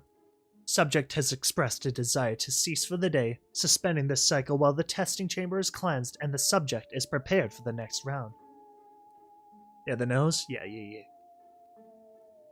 That's so weird. Ugh. Sugary, sweet, tasty nose. Yummy. Yummers. Yummy nose. Nose goes. No, not again. I'll be good. Please, I'll do whatever you want. Just stop making me eat for a little while. Preparing subject for manual evacuation. Not again. Oh, Mom, duh, any pony, please. Please help me. Make him stop. I can't bear the pain. The humiliation. Oh, I don't like that. Regurgitation and defecation. That's freaking disgusting. What the heck am I reading? What did this turn into? Continue with notation while the test chamber is cleansed. Batch 536. Cocoa butter, salt, sugar, habanero pepper, a dash of a warming spell. Subject response, pain and gagging. Begging for water. Describes flavor as like eating fire. Suggest a different type of pepper. A milder spell or increasing the amount of cocoa butter in the next round of testing. Why are you doing this to me, mister? What have I ever done to you? Batch 537. Chocolate, cocoa butter, milk and sugar, layered over live grasshopper. Ew. With a variant on the preservation spell to maintain freshness and technically keep the insect alive. Subject's response, positive until informed what she had been eating. Result, profuse vomiting. Suggestion, market confection as mystery crunch or as a delicacy to the aristocracy.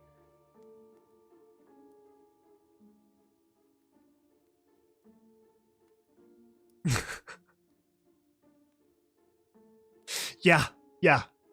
Probably wouldn't be as bad if it was some little dude. Why won't you answer me? Batch 538. Boiled sugar, layered into a hard ball with aid of pressure spell. Subject's response. Drew succulently upon said candy. When forced to chew for experimental purposes, some of the subject's teeth were broken. Blood and tooth chips spat from subject's mouth along with confection. Confection itself seemed unfazed. Suggestion. Market candy as jawbreaker. With warning about possible hazard. Supplemental note. Subject's teeth are deteriorating much quicker than previous subjects. Suggestion. Either reducing sugar content of remaining tests or liquidation and acquirement of the next subject. Yeah. Liquidation? What are you talking about, mister? Mister, please. When can I see my daddy? When can I go home? I'm sick of candy. I hate candy. Are they being forced to just eat candy? That's awful. I just want to go home to my mama. I promise I won't tell a soul what you're doing here. What you did to me. Just let me go. My teeth hurt. My tongue and my throat burn. My stomach is killing me. If you won't let me go, at least feed me something other than candy. Something other than candy. I may have just the thing. It's possible it could stave off the need for liquidation. Yes, and it might just be worth observing. Batch 5339. Enjoy, subject. Cough, gag, what is this? It tastes spoiled. I mean, thank you, mister. I'm really happy this isn't more candy, but it's so tough to chew. Batch 5339. Subject indicates that the meat has spoiled flavor and it's difficult to chew. May have to allow for further aging to break down connective tissues. Application of heat might help with this, as well as flavor, but advise avoiding this until a method of disguising the stench of cooking pony flesh can be devised. But pony flesh? What did you feed me? Subject's parental unit.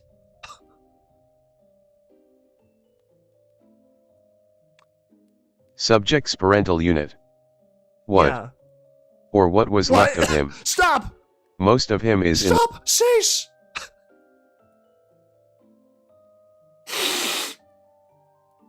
Am I stuck with this on my screen now? Can I hide this? Microsoft David. Who else is on here? Oh no, this is just stuck on my screen now. It's kind of annoying. Oh, what? Or what was left of him? Most of him is in the midden heap by now, but I thought I'd keep a few scraps to try aging techniques on his knee. It is chewy, you say. I'd hoped it would be fairly tender by now. Oh dear, retching again. I'll have to reactivate the cleansing spells all over again. Why would you do this to me? Daddy, no. Sob. We have many more tests to get through today, and your mouth is for eating, not crying, so please, do shut up. Beep boop. Please, do shut up. Let's see what's his name? Microsoft David. Microsoft David, are you gonna... Most of him is in the midden heap by now, but I thought I'd keep a few scraps to try aging techniques on his meat. It is chewy, you say. I'd hoped it would be fairly tender by now. Oh dear, retching again. I'll have to reactivate the... I'm done with that. That's awful. I freaking... I hate that. I hate that. Oh dear. Retching again, aren't we? Beep boop. Maggot.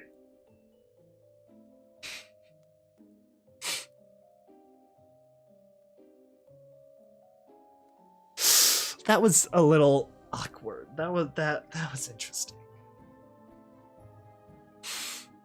Not sure how to feel about that one.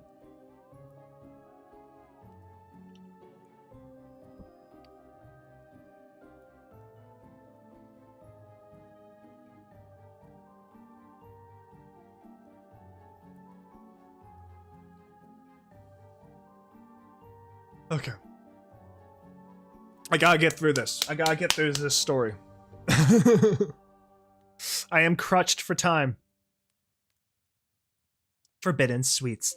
The day before it all went wrong. Maybe I'll just have Microsoft David just take over for me. How's that sound?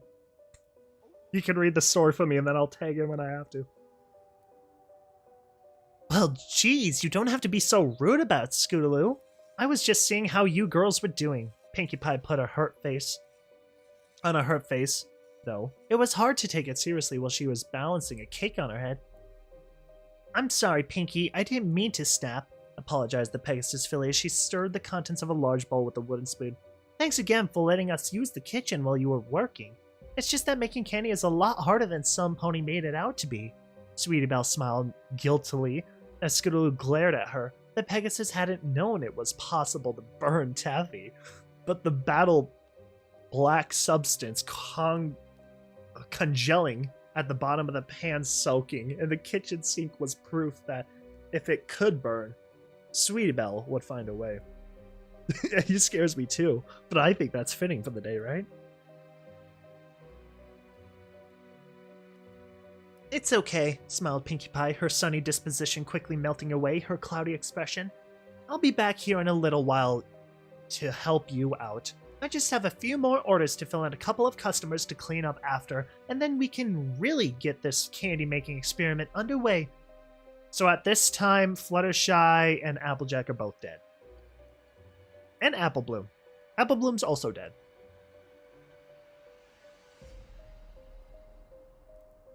And Angel Bunny. And probably a lot of others. Pinkie Pie darted out of the kitchen, the cake on her head, doing a slight pirouette, in the air thanks to the suddenness of her exit. Sweetie Belle arched an eyebrow. You told her we were doing experiments with candy? Scootaloo sighed heavily and tipped the contents of her bowl onto a sheet of greased paper. No, I told her we needed to make the candy for school. She got it in her head that it was some kind of science project. She thinks if we were going to get a good grade, we should experiment with different flavors and additives to see if we could come up with some stupendorific new flavors. Honestly, I don't care what it tastes like, so long as it looks like candy. It's not like we have to eat what we make. That's probably a good thing, Sweetabelle blushed. She had only managed to burn the toffee to a crisp, but somehow she had turned the chocolate into a bubbling tar-like mess as well. I'm sorry that I haven't been more help. For one, she could admit she didn't know the first thing about cooking. That didn't stop her from trying, but even her boundless optimism was threatened by their situation. It had been nearly a week since they had made their bet with Diamond Tiara and Nightmare Moon. And Nightmare Night was tomorrow. Yo, why don't you just gaslight Diamond Tiara and Silver Spoon to be like, dude, what the heck are you talking about? That never happened. Are you okay? Are you okay, Diamond Tiara? You're not making a lot of sense here. You good? Silver Spoon, you too. What is up with you guys? You guys having a collective like dream or something? What are you guys talking about? Just gaslight them. Just gaslight them. Nightmare Night was tomorrow. Despite having had a week to prepare, the Kingdom Hearts Crusaders had not managed to make much candy. They tried. It was just that it felt like there was something actively trying to hold them back. Scootaloo sighed heavily. It's not your fault. Applebloom has more work to do at home than at school, so tonight will be the first and only time she's going to contribute anything. I'm glad she'll have a chance to make sweets with her sister Applejack, but those two are already going to make caramel apples for the Mars festival. I hope she has time to make extra treats on the side. Scootaloo shook her head in doubt and frustration. Even if she does, I can't help but think Applebloom's help is going to be too little too late. She took the bowl and spoon. I almost think bowel. Bowl and spoon she had been using to the sink and ran warm water over both. And I know you tried, Sweetabelle, Scootaloo continued as the water filled the bowl.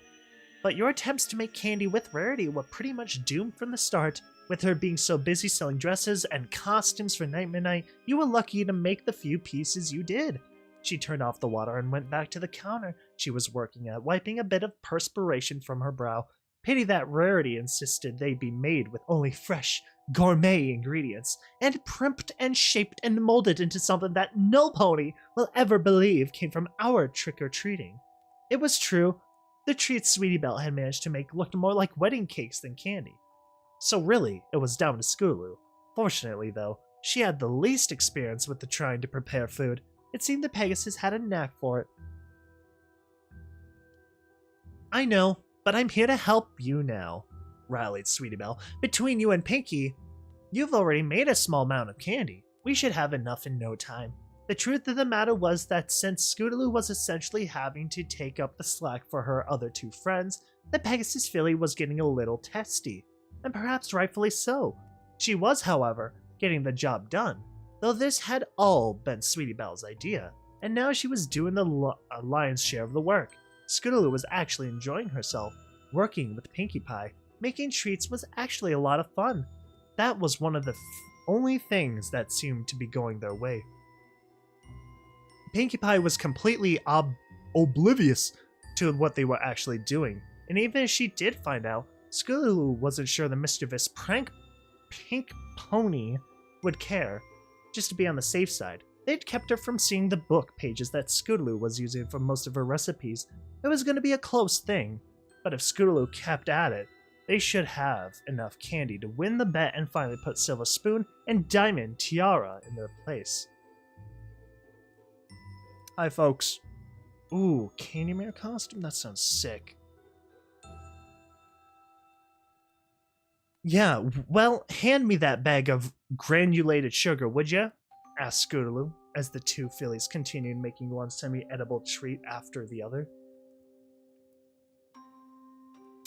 Meanwhile, Pinkie Pie bustled about her business, working at the front counter of Sugar Cube Corner. The entire bakery had been transformed into something of a haunted house. Cobwebs hung here and there, along with ghosts and bats, and more than one fake skeleton was posed humorously on extra chairs. It was unclear if any pony, but Pinkie really, appreciated the holiday decor, but it hadn't hurt business. Most of the dining customers that came in for afternoon snacks had left, so now she was just gathering up any dirty plates and restocking the display cases. There would be a few takeout customers later. The bakery did brisk trade after all, but things always seemed to wind down in the afternoon. Pinkie Pie was just putting more bat and pumpkin-shaped cookies into the skull-shaped jar on the countertop. When she heard the bell to the shop door ring, it was odd to get a customer at this time of day, but Pinkie Pie was ready to greet them with her biggest, most cheeriest smile. As soon as she saw who it was, however, her face fell. Oh, hello, Twilight. Shall I go get Mrs. Cake so she can take your order? No, I'm not here for the treats, said the unicorn, a little gruffly, though I'm sure they're delicious and there is absolutely nothing wrong with them. And before you say anything else, I'm not here to fight with you either, Pinkie. Pinkie Pie lowered her hoof. Twilight had preempted everything she was about to say, so for once, the pink pony was speechless. Celestia's favorite student smiled sheepishly and started to pull something out of her saddlebag. I came to apologize, Pinkie. We haven't really been on proper speaking terms this past week, and I realize now that was mostly my fault. She set the books, the old tricks and treats, on the counter between them. It still looked old and beat up, but it was clear most of the pages had been rebound to the weathered spine. Mostly your fault, huh? Pinkie Pie eyed her suspiciously. Did you read it? She nudged the book with one hoof as she expected it to jump up and skitter away like a living thing. Twilight frowned. Yes, I did. I've got to say, Pinkie, I can see why you'd be so upset now. A lot of these old myths and legends are downright blood-curdling. The horror stories of today have nothing on these old folk legends. Some of them I've come across before, but never in such graphic detail. The ones about the headless horse. Twilight Sparkle's words trailed off, and she visibly shivered. I don't think I'll be able to tell that story at slumber parties anymore. I just wanted to say I'm sorry. I got so mad at you, Pinkie. By the way, I'm not really trying with voices right now. I need to finish this. A sappy smile spread over Pinkie's face as she said, Don't worry about it, Twilight. We were both kind of at fault. I certainly didn't mean to tear the book apart between us. Without warning, Pinkie vaulted over the counter and hugged her friend tightly. Twilight was surprised at first, but then reciprocated the gesture of affection, bringing a happy end to an unhappy feud. They parted, and the party pony's face grew, uncharacteristically serious. I hope you can see why I'm worried about the girls now, though. Even if it is all just stories, there's bound to be a grain of truth in at least one of them. Just like the story of the mare and the moon. It's better to be safe than sorry. I'm not one for believing in superstitions, Pinkie, but when it comes to you, I'm willing to put logic aside and accept certain things on a little faith. Twilight smiled and nudged her friend playfully. Just don't push it. We'll work together and make sure every pony has a fun and safe nightmare night. Where have all the girls been, by the way? I haven't seen the Cutie Mark Crusaders since they were helping you put up decorations. Oh, they've been super busy, just like me. They've been making candy for a school project or something, and I've been helping out where I can. Skiloo and Sweetie Belle are in the kitchen right now. I promised I'd give them a helping hoof once I finished out here. A thought seemed to occur to her. Oh, hey, do you want to help out too, Twilight? I don't really know the first thing about cooking, Pinkie. I know how to conjure a few mana strudels, and that's about it, said Twilight doubtfully. You think out of all the books she read, she could have read a cookbook. Oh, come on. It'll be fun. I don't know. Please? Twilight looked into her friend's huge, pleading eyes and sighed. She just finished making up with her, and already her friend was trying to get her to do things that would throw off her daily schedule. Still, she didn't want to threaten that fledgling piece by denying her friend's request, even if she really didn't have the time for something as silly as making candy for a school project. Actually, come to that, why would Cheerilee possibly want her students making candy right before Nightmare Night? Wouldn't there be plenty of candy after every pony went trick-or-treating? Something here didn't exactly add up. Sure, Pinkie, why not? Lead the way. Skiloo was just finishing up her last batch of peppermint swirls. when Pinkie Pie and Twilight Sparkle came into the kitchen. This would have been fine. But Sweetie Belle was looking over the torn pages from the book Twilight Sparkle had just finished mending. This was not the best time. Best time. Right here. Best time to see if there was anything she thought she could make that might not burn. Things kind of got a bit out of control from there. "What are you two doing?" bellowed Twilight. Sweetie Belle hastily tried to hide the pages as Scootaloo smiled as innocently as she could manage. "Hi, Twilight. Fancy seeing you with Pinkie Pie. I guess this means you two made up?" Twilight glared at the Pegasus filly as Sweetie Belle fell off the stool she was sitting on, and the torn pages went everywhere. "Oh, and what are we doing?"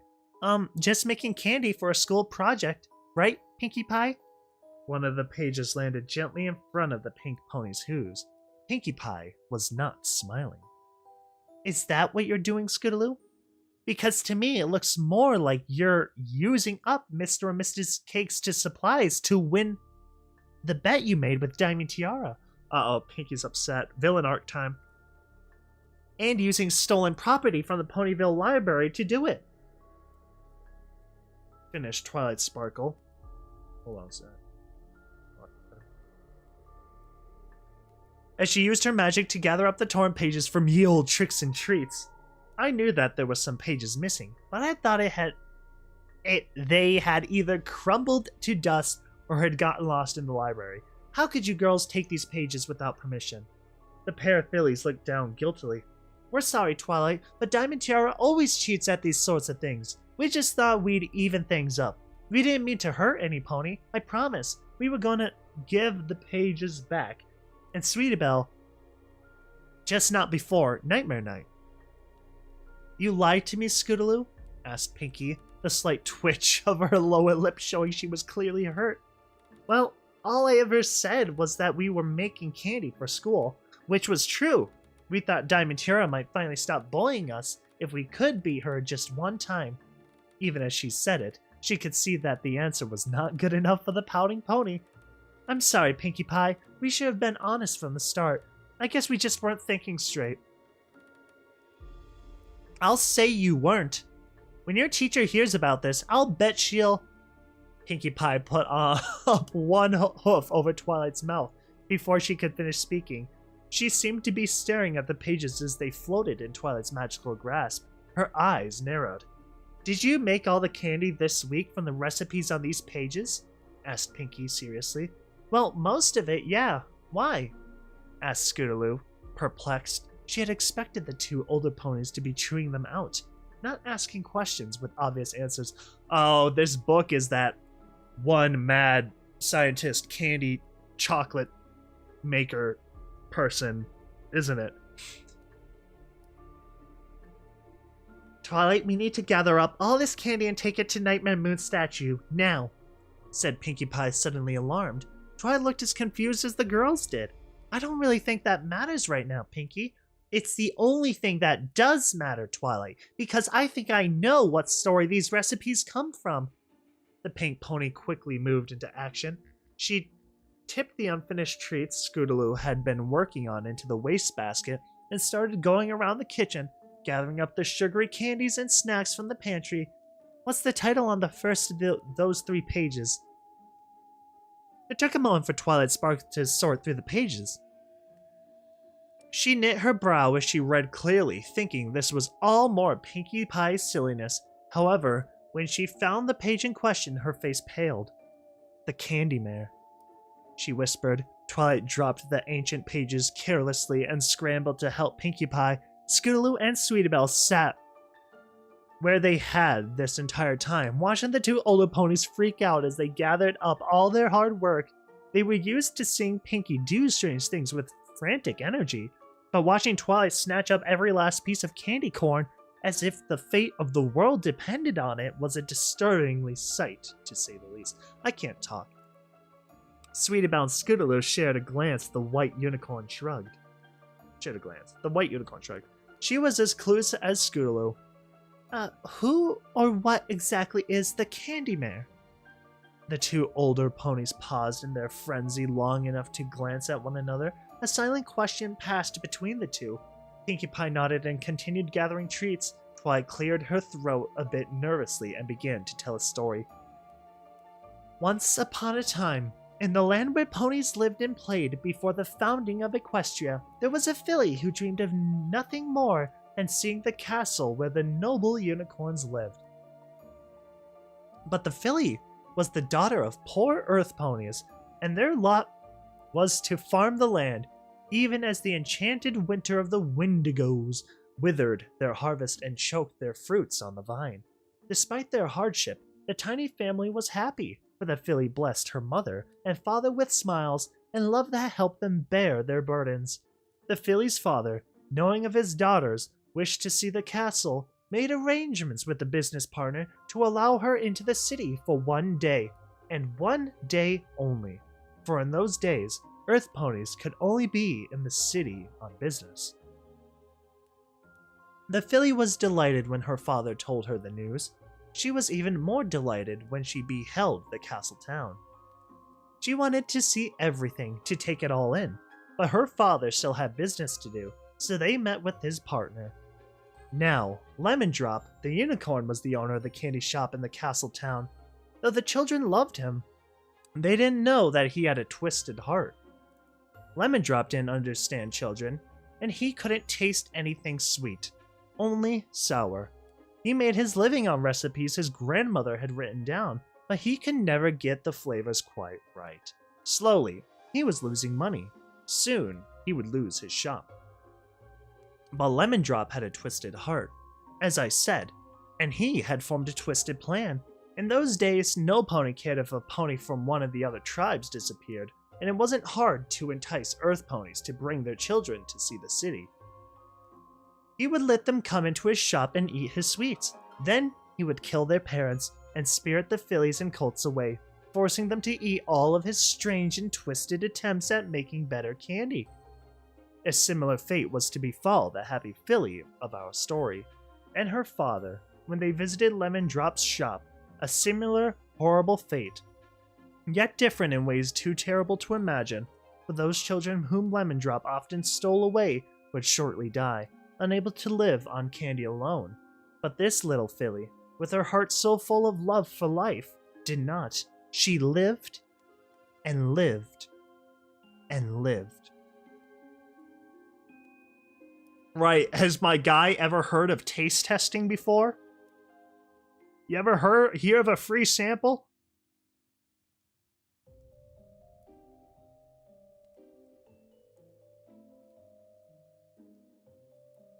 Honestly, I think the children died more from malnutrition.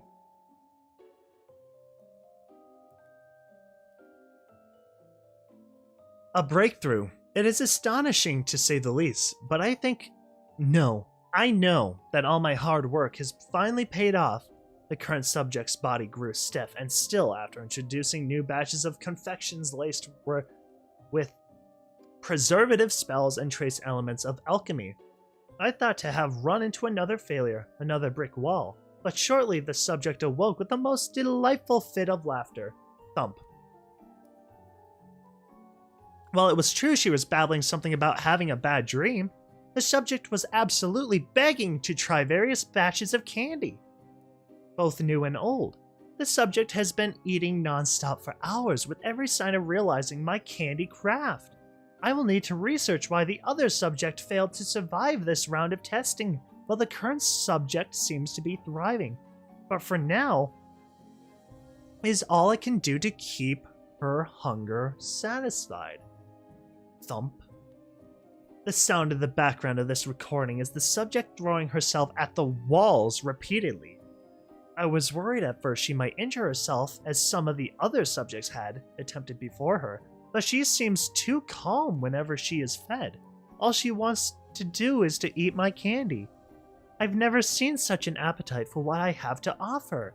I think for the first time, I understand why my family was so dedicated to their business. Thump. Crash! Hold on, what's this? Some pony is in the main shop? Who's there? I warn you, I will call the castle guard if you try to steal any of my creations. What? Little miss? What are you doing out of the testing chamber? Hungry. Hungry? Of course. I'm working on another batch of confections for you right now. Just go back to the testing chamber. There's a good girl. But it's Nightmare Night. Nightmare Night? You said that before. Perhaps my experiment isn't quite the success I'd hoped. Still, come along. We'll see what we can do in the next phase of testing. Girl's got some Stockholm Syndrome going on here. But it's Nightmare Night. Oh, what a fright. I hunger. I need. I want. Oh, please. Please, please, please, please. Give me something sweet to bite. Bite. Bite. Hee hee hee. What are you doing? No. No. No. Hee hee hee hee. So sweet. Fresh meat. Lemon Drop was found, but his twisted heart and much of his twisted body was not. Not all at once, at least. That night, an entire castle of ponies vanished. In those days, no pony cared if a pony from another tribe were to disappear.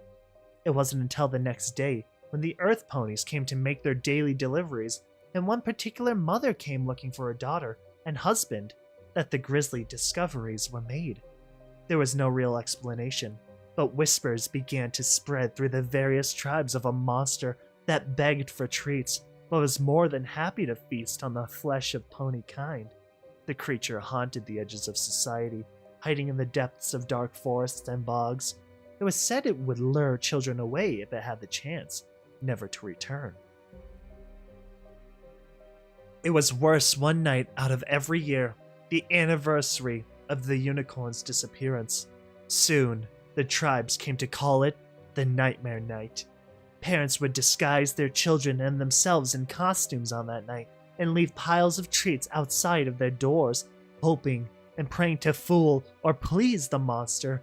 Many stayed up all night waiting for the first rays of daylight to drive away the darkness that preyed upon their lives. For it was found strong light could drive the beast back, but not away, not for long. Only sunlight seemed to lay the creature to rest, only for her to rise again come the night. Over the years, this monster that had been a little girl seemed to delight in punishing all of pony kind. Those she could not devour, she tormented with mean-spirited tricks and traps, often as deadly as an encounter with the monster itself. Those houses that left out treats seemed to fare better, but none was spared her wrath. Perhaps she was merely playing with her food, as she was quick to follow pony kind to Equestria after its founding. It wasn't until the rise of the Pony Sisters that this creature was at last driven back permanently into the darkness. Luna, the mare of the moon, tracked down the beast and purified it with moonlight, making it fall dormant in the dark of the night, just as it would in the daylight. Thus, it was that the Candy Mare, as she was known, was rendered naught but candy. This Luna further purified and scattered. So it is that we honor Luna on Nightmare Night by gathering treats in her name and offering them as tribute to she who saved us from the nightmare, the Candy Mare. May this story be tribute to her throughout the ages. Leave you a few treats to be purified by the image of the mare and the moon, and may the Candy Mare never rise again. Holy cow, that was awesome. That was deep. That was cool. So the recipes, began Scootaloo, are a list of different confections that Lemon Drop force-fed his victims. Twilight finished for her. The story was vague on why the list was included, only to say that the creation of such treats are expressly forbidden. Apparently, a large part of the reason for the tributes paid to Nightmare Moon were actually part of the purification ritual to render candy. All candy in Equestria safe to eat. That's not what Cheerilee taught us in school, said Sweetie Belle, breaking the silence that followed the last of Twilight Sparkle's words. That was one wild story, Twilight. Do you really think the candy we made is... what? A recipe to make a monster? Said Scootaloo nervously, a disbelieving chuckle in her voice. I don't know what I believe, girls, but I know you're in a lot of trouble, and we may be in even more trouble if we don't do what the story suggests. There is a bit of residual magic around the statues of Luna. If it is some kind of purification spell from ancient times that clings to her image, then it won't hurt to leave this ill-gotten candy out there as a tribute. This was all that Twilight said before continuing to help Pinkie gather up all the treats Scootaloo had worked so hard to make. Honestly, Twilight told one hell of a long story. I'm super impressed that Pinkie is still picking up crumbs and crud. For her part, Pinkie Pie already had on her scarf and 2 bulging burlap sacks strapped across her back. With a stern look, she was heading out the back door and towards the edge of the Everfree Forest. Neither filly had ever seen such a severe look on the unusual chipper pony's face. For the first time, they grasped just how much trouble they were really in. There was no way they could possibly win their bet now.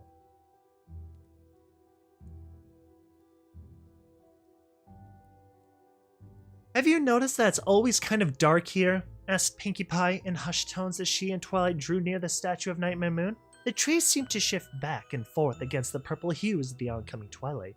Leaves danced gently between the 2 ponies, the harsh skittering sound of the playful wind putting the pair on edge.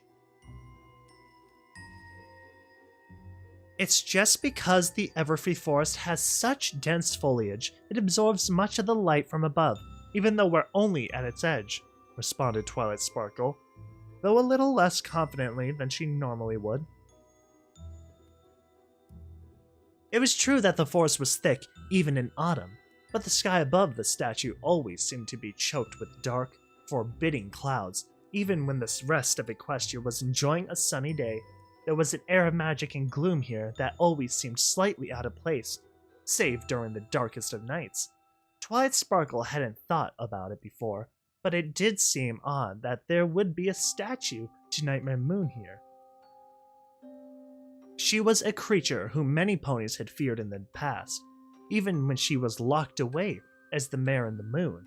One would have thought such an image would have been torn down or replaced, not left to brood out in the middle of nowhere, and for such an old statue, there was no moss or vines growing on its surface. Indeed, the entire thing seemed to shimmer slightly in the dying rays of the setting sun.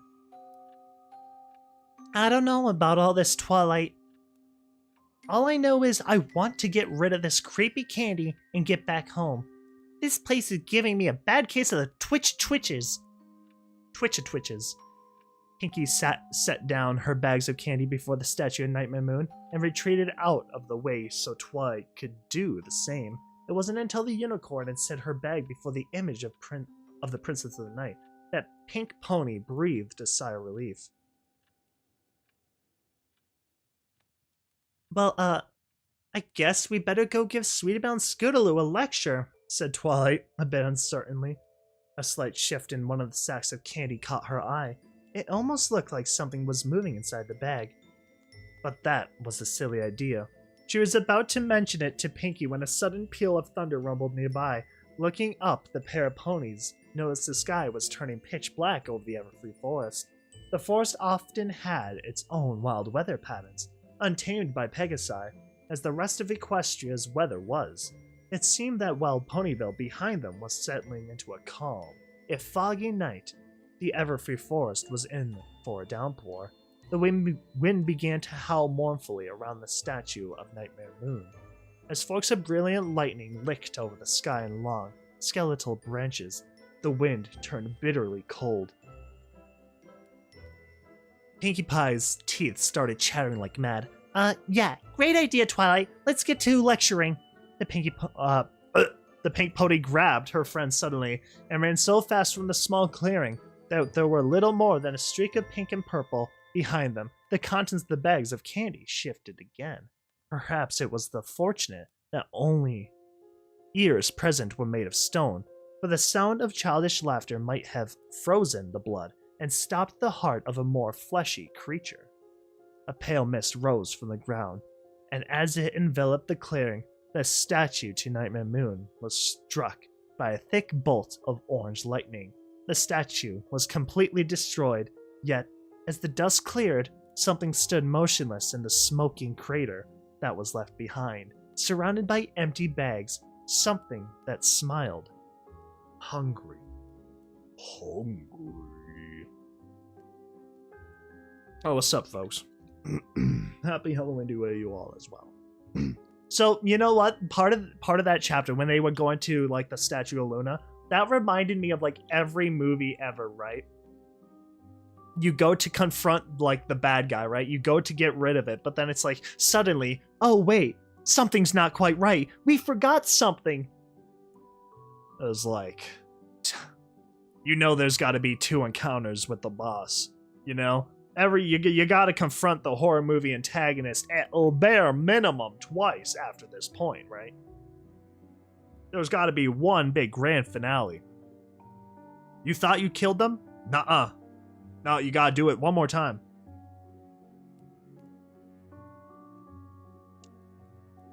Probably just smoke. I mean, there is burnt stone in there. So whatever burnt rock smells like. Yeah, technically. Yeah, the stone, Luna got rocked. I like that, though. I like that lore we got from this one.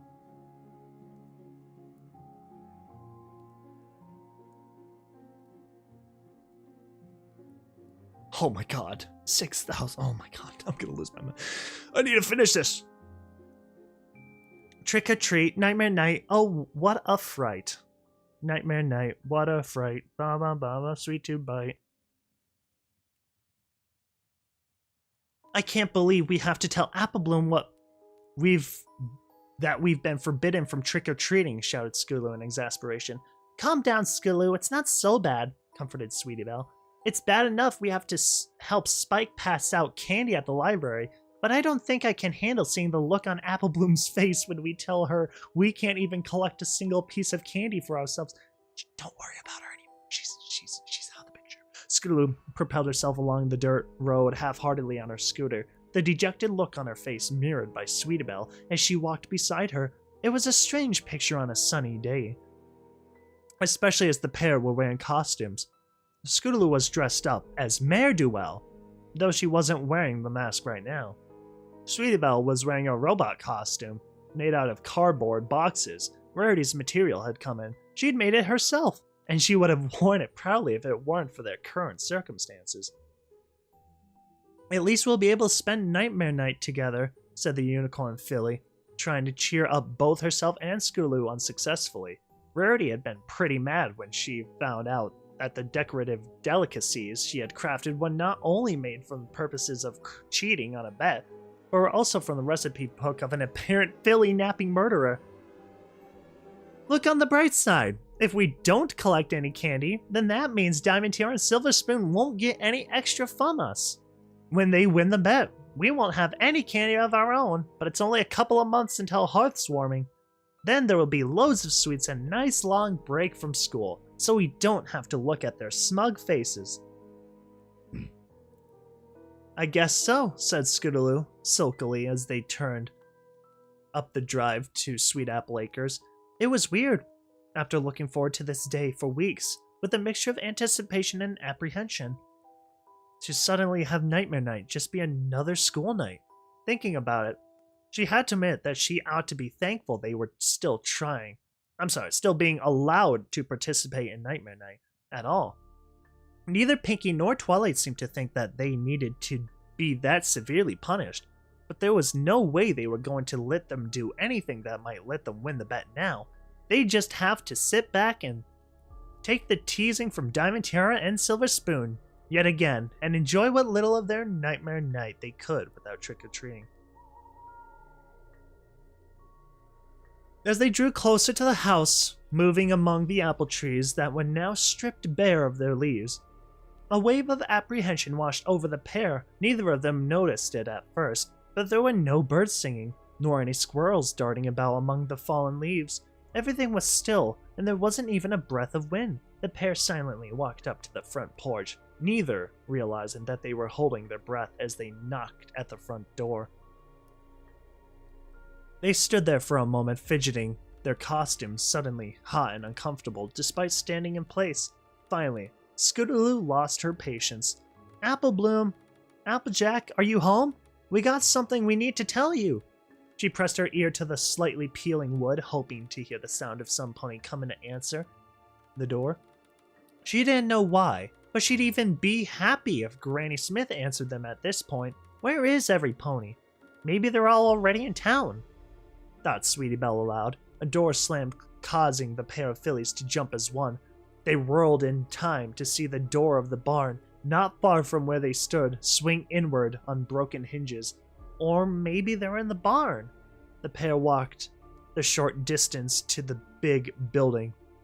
A pile of ashes stood in front of the barn door as they drew near to the dark portal of the open barn door. Both fillies slowed. Bits of wood were scattered all around the threshold, and it was clear that something had severely damaged the barn. Neither filly seemed too thrilled with the idea of going inside. "Hello?" tried Scootaloo. "Is any pony there?" All was silence for a moment, just for a moment. Then a soft giggle, barely more than a whisper, seemed to drift from the darkness. "Oh, hi, girls. It's so good to see y'all. What brings y'all this way?" The voice was Applejack. She sounded friendly, but the farm pony's voice was also distant and hollow, almost as if she were at the back of a cave, not inside a barn. Something moved towards them from the shadows, but they couldn't quite make out what. "We were just coming to pick up Applebloom," said Sweetie Belle. Something made her hold back from telling Applejack why. "Well, that's all right. We were just finishing up with these delicious caramel apples. You two want to come inside and try a couple? I'd sure as shooin' appreciate your feedback on how they turned out." "Gorsh!" There was an echo to Applejack's voice as she moved closer. She was still just inside the barn, and all they clearly make out was the pony in a hat. "Nah, that's okay," Scootaloo said, edging away from the broken door. "We just want to grab Applebloom and get back to Ponyville. Where did you say she was?" "Well, like I said, little missy, she's in here with me. Here, I'll get her for you. Applebloom, your friends are here to see you." Applejack turned and faded into the darkness. A few moments passed, and another, much quieter voice drifted from the shadows. "Hey, girls, what's up?" "Oh, this is bad. This is so freaking bad." Oh, God. A filly's face floated like a tiny moon, just barely moving into the light. The red bow in her hair was a dead giveaway, though, even in the shadows. Sweetie Belle didn't understand why, but both she and Scootaloo sighed with relief. "Not much, Applebloom, but we've got some bad news. Pinky and Twilight figured out what we were doing. They took away all the candy I made," added Scootaloo. "And they said as punishment, we're not allowed to go trick-or-treating tonight to get any candy for the bet," finished Sweetie Belle. "Yeah, we have to pass out candy with Spike at the library instead," said Scootaloo, making a face. "I hope you're not too upset." "Why would I be upset?" asked the voice of their friend. "We'll get to hang out together all the same. So what if'n we can't go trick-or-treating? We can fill up on some delicious caramel apples." I don't know why I'm doing Applebloom's voice like that, but you know what? It is what it is. "Now and then eat up some more tasty treats later. Come on inside. The apples are absolutely delicious." Neither Scootaloo nor Sweetie Belle had expected this kind of reaction. Of the three of them, it was Applebloom that often took Diamond Tiara and Silver's boons teasing the most to heart. The candy had never really mattered to her. It was beating those two snobs. That was her first priority. That's okay, Applebloom," said Sweetie Belle. "We really out to get going. It'll be sundown soon, and we had best be at Twilight's before it starts getting dark. She'll be really mad if she thinks we're trying to skip out on our punishment. Are you ready to go?" Silence descended again, and for a moment neither of the girls knew if their friend was still there. Then Apple Blue replied, "No, I'm not ready." She paused again, and then quickly added, "I need help putting on my costume. Can your girls come in here and give me a helping hoof? Then we can grab a few candy apples and be on our way." This is the biggest trap ever. This is totally not suspicious at all. Why don't you just get Applejack to help you? Asked Scootaloo, suddenly suspicious. Both she and Sweetie Belle had backed far away from the barn by now. And why does your voice sound so weird? What do you mean? Asked Apple Bloom, her voice barely more than a whisper, an echo of an echo. Why do you and your sister want us to come in there and eat candy apples? Whispered Sweetie Belle, her eyes locked on Apple Bloom's face. Slowly, that face rose, inch by inch, until it hovered high over the pair. Its mouth hung open as it moved forward into the sunlight, exposing empty eye sockets and one fleshless cheek. Dried blood was matted around its mouth and eyes, and something else, something brown and shiny. Caramel. This is the reveal of an eldritch monster. That is a Lovecraftian beast that you just got introduced to and more. That's a one heck of a skinwalker.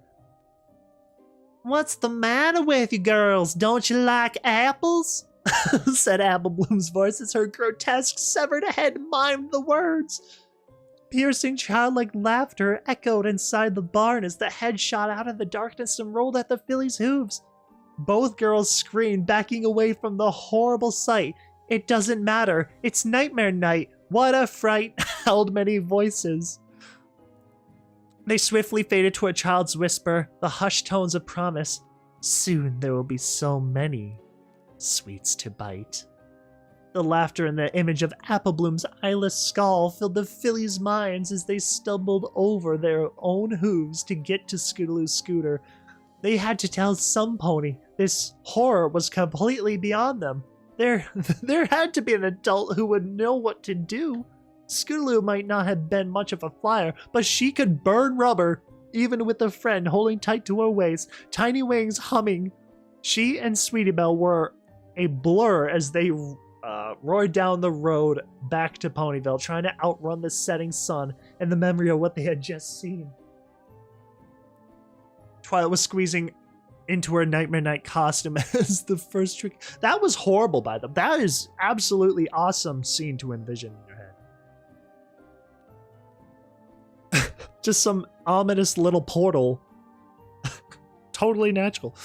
Nightmare Night costume as the first trick-or-treaters knocked at her door. After her Star Swirl, the bearded costume fiasco last year, she decided to go for a more subdued outfit, with a pair of glasses she'd borrowed a few weeks ago from Granny Smith, and a white lab coat. She had made herself a mad scientist, with little trouble. It wasn't an especially original costume, but it was better than wearing the frilly thing Rarity had tried to get her into, as she clipped her hair back into a conservative bun. The sound of the fillies and colts singing for treats downstairs almost broke her heart. Yes, she and the others had decided that the Cutie Mark Crusaders would have to give up trick-or-treating for Nightmare Night as punishment for essentially stealing from her and Pinkie Pie both. Still, part of her thought it was a shame to take away such a fun activity, even from naughty fillies that deserved it. Maybe she would let them collect just a little candy, so long as they weren't foolish enough to try and win the silly bet they had made. Every pony should have a little candy at Nightmare Night, after all.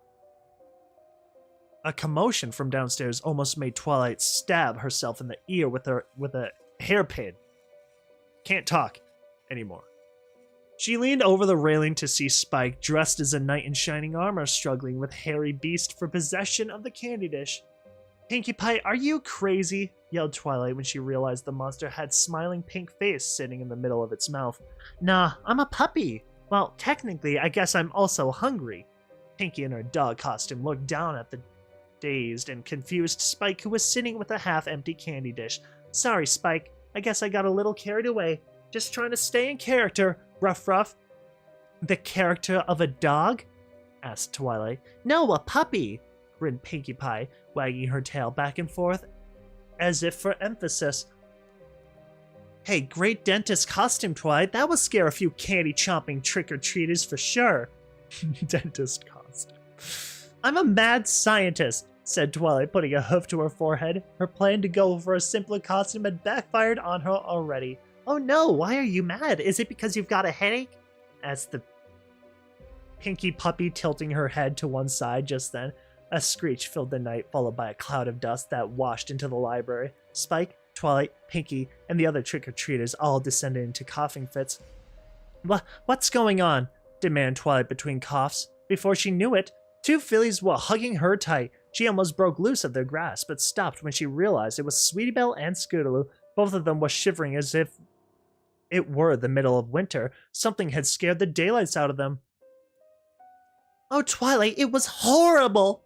Emphasis there, said Sweetie Belle between sobs, starting and stopping. Pinkie Pie and Twilight did their best to calm the girls down as the other children decided now might be a good time to move on to other houses.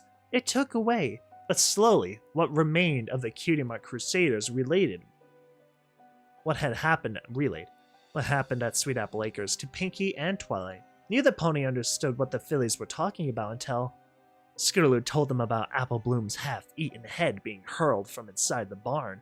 Twilight couldn't help but have flashbacks to the story of the headless horse. Pinkie Pie, on the other hoof, seemed to grasp what was going on right away. I thought the book said that if we took the candy to Nightmare Moon's statue, it would be purified. I mean, that's what the tradition is all about, right? All the puppyish playfulness had fled from Pink Pony as she grabbed Twilight by her lab coat, desperate for some kind of confirmation.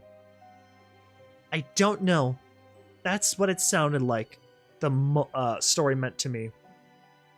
Ancient pony purification rituals aren't exactly something I'm well versed in, part of her thought. This must be some elaborate prank or some kind of trick for the trio to get out of their punishment. However, the look on the terrified fillies' faces told her otherwise. I just don't know, Pinkie. I've studied magic, history, and science, but I never bothered with superstitions. I thought it was just stories made up by ponies trying to scare each other or explain phenomena they didn't understand. I didn't think any of it was real. Why did you help me take the candy to the statue if you didn't think it would do anything? Demanded Pinkie, starting to panic. I thought it would make you feel better, Twilight offered lamely. And it was a good excuse to confiscate the candy, she admitted, blushing as she said it. Guys, what's going on? Asked Spike. Why'd I say it like that? Completely lost as to what was going on. What's going on?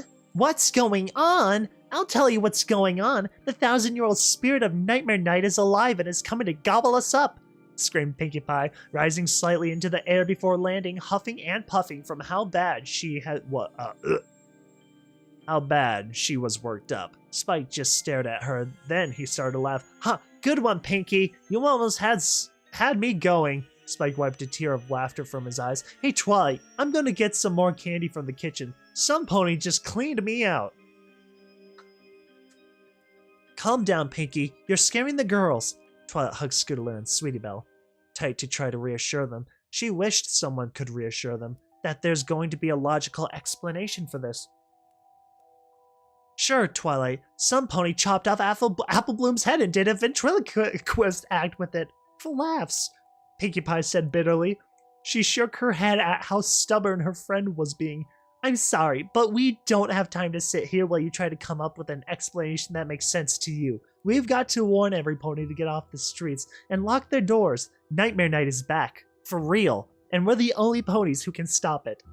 This is the movie part of it, right? This is all a movie, and I love it. Pinkie Pie turned and ran out the library, yelling at the top of her lungs for every pony to run for their lives. Every pony she ran past paused just long enough to laugh, and then went right back to whatever they were doing. It wasn't unusual to see Pinkie Pie running and screaming on Nightmare Night.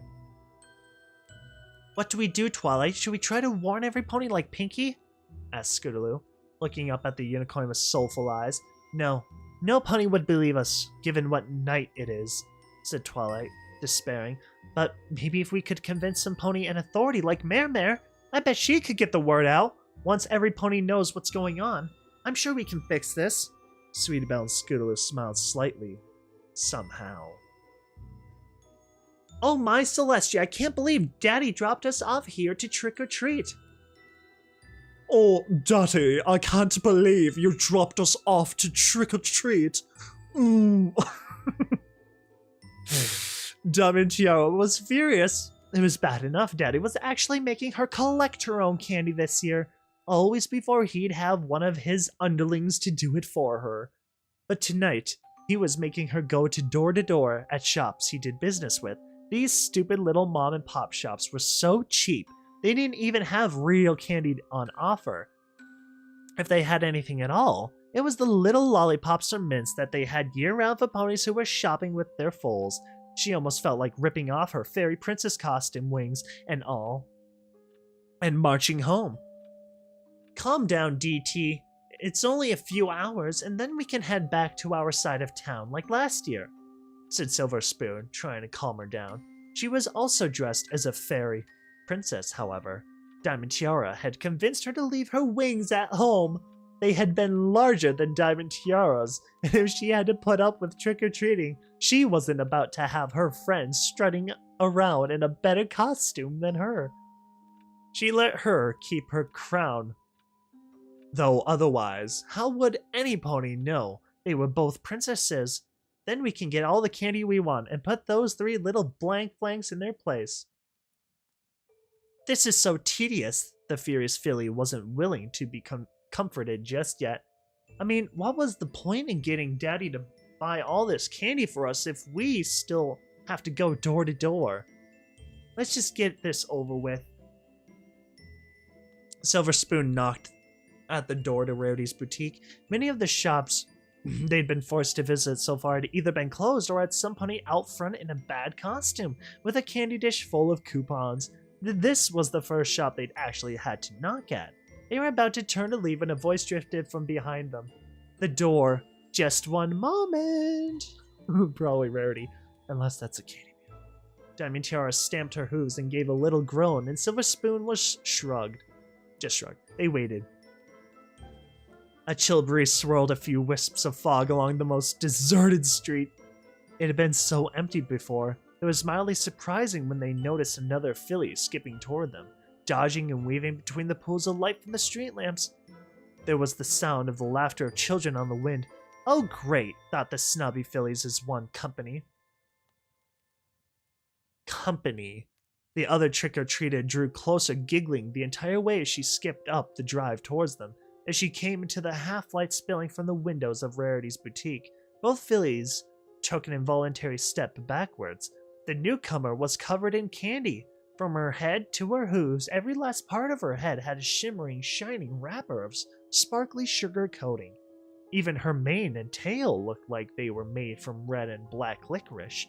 She came to a stop just inches from Silver Spoon and stared at her with wide eyes that were hidden behind some kind of lollipop swirl lenses. Nice costume, said Diamond Tiara sarcastically, expertly turning fear into unreasonable hatred in an instant. What are you supposed to be, a walking pile of garbage? The strange filly grinned. Bearing long, sharp teeth, each tooth had the yellow, orange, and white pattern of a candy corn. As her grin grew, her body seemed to grow to match her smile. She wasn't a filly. She was a full-grown pony. No, she was even bigger than that. She reared back on her hind hooves and suddenly reached out to grab them with front limbs that had magically sprouted claws. The long, sharp shards of what looked like peanut brittle snatched them up and dug deep into Silver Spoon's tender flesh as she was lifted into the air. Blood spurted all over her dress, ruining it as she shrieked from the pain. The wires of Diamond Tiara's wings spared her this initial agony, at least. Unfortunately, that just meant that as Silver Spoon cut herself deeper and deeper, writhing like a trapped animal, Diamond Tiara had an excellent view of what came next. The candy mare's grin grew so wide, it looked like it would split off the top of her head. With a snicker that slithered over her face, her maw shifted flowing from her head. The orifice traveled down her neck and over the length of the forelimb that held Silver Spoon's bloody, drenched form. The teeth slid over Silver Spoon's skin like a bandsaw, gouging deep, bloody rivulets into what little flesh remained undamaged. I have no clue what that was. Rivulets? Whatever. Sending up a pink mist as bits of meat fell in chips and pieces. The filly howled in pain and terror. She was literally eaten alive, the mouth opening and closing around her body as it gobbled her down, a bit at a time. Finally, the candy mare's hoofs swelled into a giant grin and swallowed Silver Spoon's torso and still screaming head. It sent a gush of blood dribbling over the beast's candy form when the mouth shrunk back down and crushed the half-eaten filly like a grape. The mouth burped and grinned wide as the empty hoof was turned toward Diamond Tiara. Then in the filly's own voice, the mouth said, "Nice costume, nice costume, nice costume," over and over, bloody claws twitching around the gore-soaked maw. That is nuts, dude. You know what would be really, awesome if, Silver Spoon's obviously dead, right? But, if the candy mare, walked away, Rarity opens the door and it's just Diamond Tiara there just standing next to, shaking, shivering, holding their little candy bag or whatever. And then, right next to it was just a puddle of blood red. That would be so horrifying. Can I come in? Diamond Tiara tried to break the monster's grasp, tried with her might, knowing in her heart she was too young and rich to die. Laughing as, "Oh, poor! Ew, poor," said Diamond Tiara.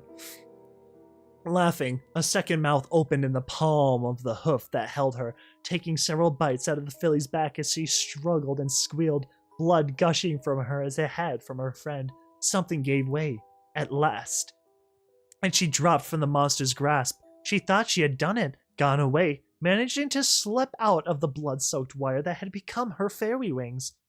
She was about to run as fast as her hooves could carry her, when she noticed she wasn't standing on solid ground, but soft, spongy licorice. The tendrils of candy wrapped around her like living things and coiled tightly around her little body. She could feel the ends probing the bite wounds in her back, the tendrils forcing their way under her skin. She could feel as each strand painfully slithered back and forth inside her flesh, moving deep inside her, through muscle and down to the bone. In the last moment before she was ripped to pieces, she could help but think, "Thanks, Daddy." The candy mare only laughed harder, dancing in the shower of viscera as she tore the filly apart above her head, gobbling up the goblets of pony gore with many candy mouths opening and closing all over her body. That's some, serious cabin in the woods energy. "Sorry that took so long," said Rarity as she opened the door. "I just couldn't let myself be seen without the proper accessories, and my spider silk chiffon wrap. It's just so hard to see once you've set it down." Rarity looked around at the scene on her front stoop. The spider ornament clipped in her expertly styled mane was particularly fetching. "Oh my, I guess they lost interest. Too bad. I've got an entire bowl of marshmallow bats.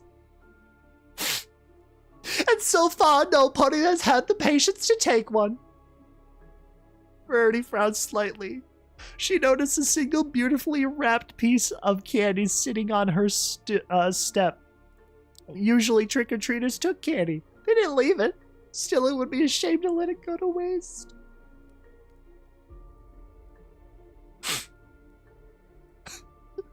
Rarity was mesmerized by that fabric. She's like, "Oh my," but just holding it in her hooves, and then in the background, you just hear the most painful screaming.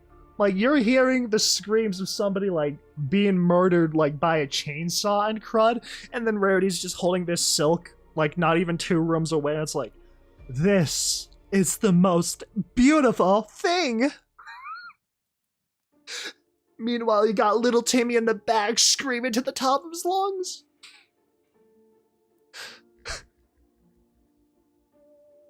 That is so hashtag. That's so rarity.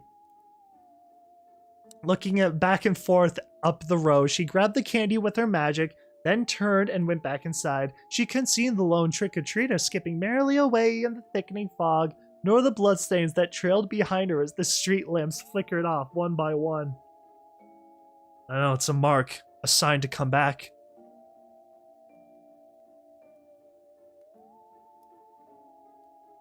Oh, Mare, at last! I need to speak with you! Twilight Sparkle had to yell to be heard over the thumping bass.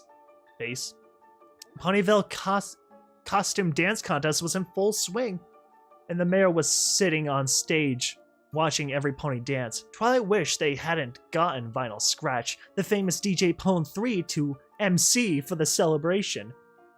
The music was rattling the teeth in her skull, not to mention making it difficult to be heard.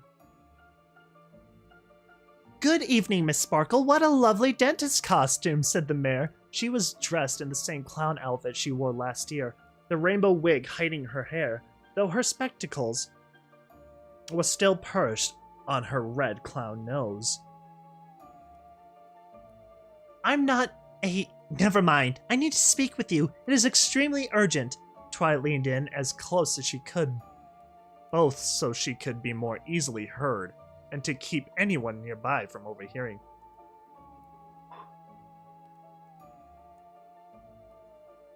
Not that there was much risk of that. There's a killer on the loose, and every pony needs to go home. What? Hollered back the mayor, clearly not understanding, perhaps not even really hearing. Was her wig covering up her ears? What? I said... The unicorn took a There's a killer on the loose, and every pony needs to go home now! Twilight! Celestia, deep breath in. Twilight! The music chose the precise moment to end. Every pony on the dance floor stopped in mid-step and stared up the stage where the mayor and Twilight stood. The ponies who'd been playing festival games, even the ones bobbing for apples, faces still dripping, stared as well. DJ Pone 3 herself pushed her glasses up, a stunned look in her crimson eyes. For her part. Mare looked completely dumbfounded. That was until the first wave of laughter started in the audience. Then more laughter, nervous at first, followed quickly by the mayor's own heartfelt guffaws. Oh no. Twilight, what a marvelous Nightmare Night prank! Exclaimed the clown mayor between heartfelt laughs. Honk honk. It wouldn't be funny otherwise, but I don't think any pony expected it from you. Let's have a round of applause for Mrs. Sparkle. Miss Sparkle. The sound of stomping and laughter was thunderous as Twilight whirled back and forth, trying to make some pony listen. Sweetie Belle and Skulu both were with her, shouting how it was true, how every pony had to listen, but the music had already restarted, and their voices as well as Twilight's were drowned out once more. They had missed their chance and ended up being dismissed, just as Pinkie had. It might have ended there. Twilight could have given up and gone home with her head hung low, or perhaps she could have had a stroke of genius and sent word to the palace, to Celestia or Luna, to inform them about the terrible danger she feared they were in. Before any of those possibilities could come to pass, fog spilled into the center of town, dampening the light of the stars and choking the harvest moon. It crept in slowly at first, its tendrils muffling the distant delighted screams of trick-or-treaters as the mist sleeted through the crowd. Every electric light on the string of pumpkin lights that decorated the dance floor died one by one. When the music suddenly cut off, the silence was immediately filled by the sound of a disappointed and confused crowd. The full moon rode fat in the sky above, its glow suffusing the scene. An orange light. No pony heard the laughter at first. No pony, that is, but Twilight and the two fillies that had heard it before. It was quiet, but it had a way of worming into your soul. An emergency princess cell phone. Excuse me, Celestia. We have an emergency. At last, there was standing, just inside the thickest part of the mist, Death smiling so happily. She seemed to fit to burst. The candy mare grinned like a skull stripped of its flesh. Her candy body glistened in the moonlight, already soaked from head to hoof in blood, her mane licorice whips. writhed like a nest of serpents, sharp, jagged chunks of candy unsheathed all over her body like curling horns and claws. Tiny mouths opened and closed all over her form, issuing the sounds of childish mirth and ceaseless babble. As the laughter seeped into every heart like ice water, it suddenly changed. Music returned to the town square as each tiny mouth sang in many voices. Nightmare night, what a fright. Give us something sweet to bite. Poison, drowning, claw, or knife. So many ways to take your life. Holy cow. Nightmare night, what a fright. Give us something sweet to bite. Poison, drowning, claw, or knife. So many ways to take your life. Are they gonna all end their own lives?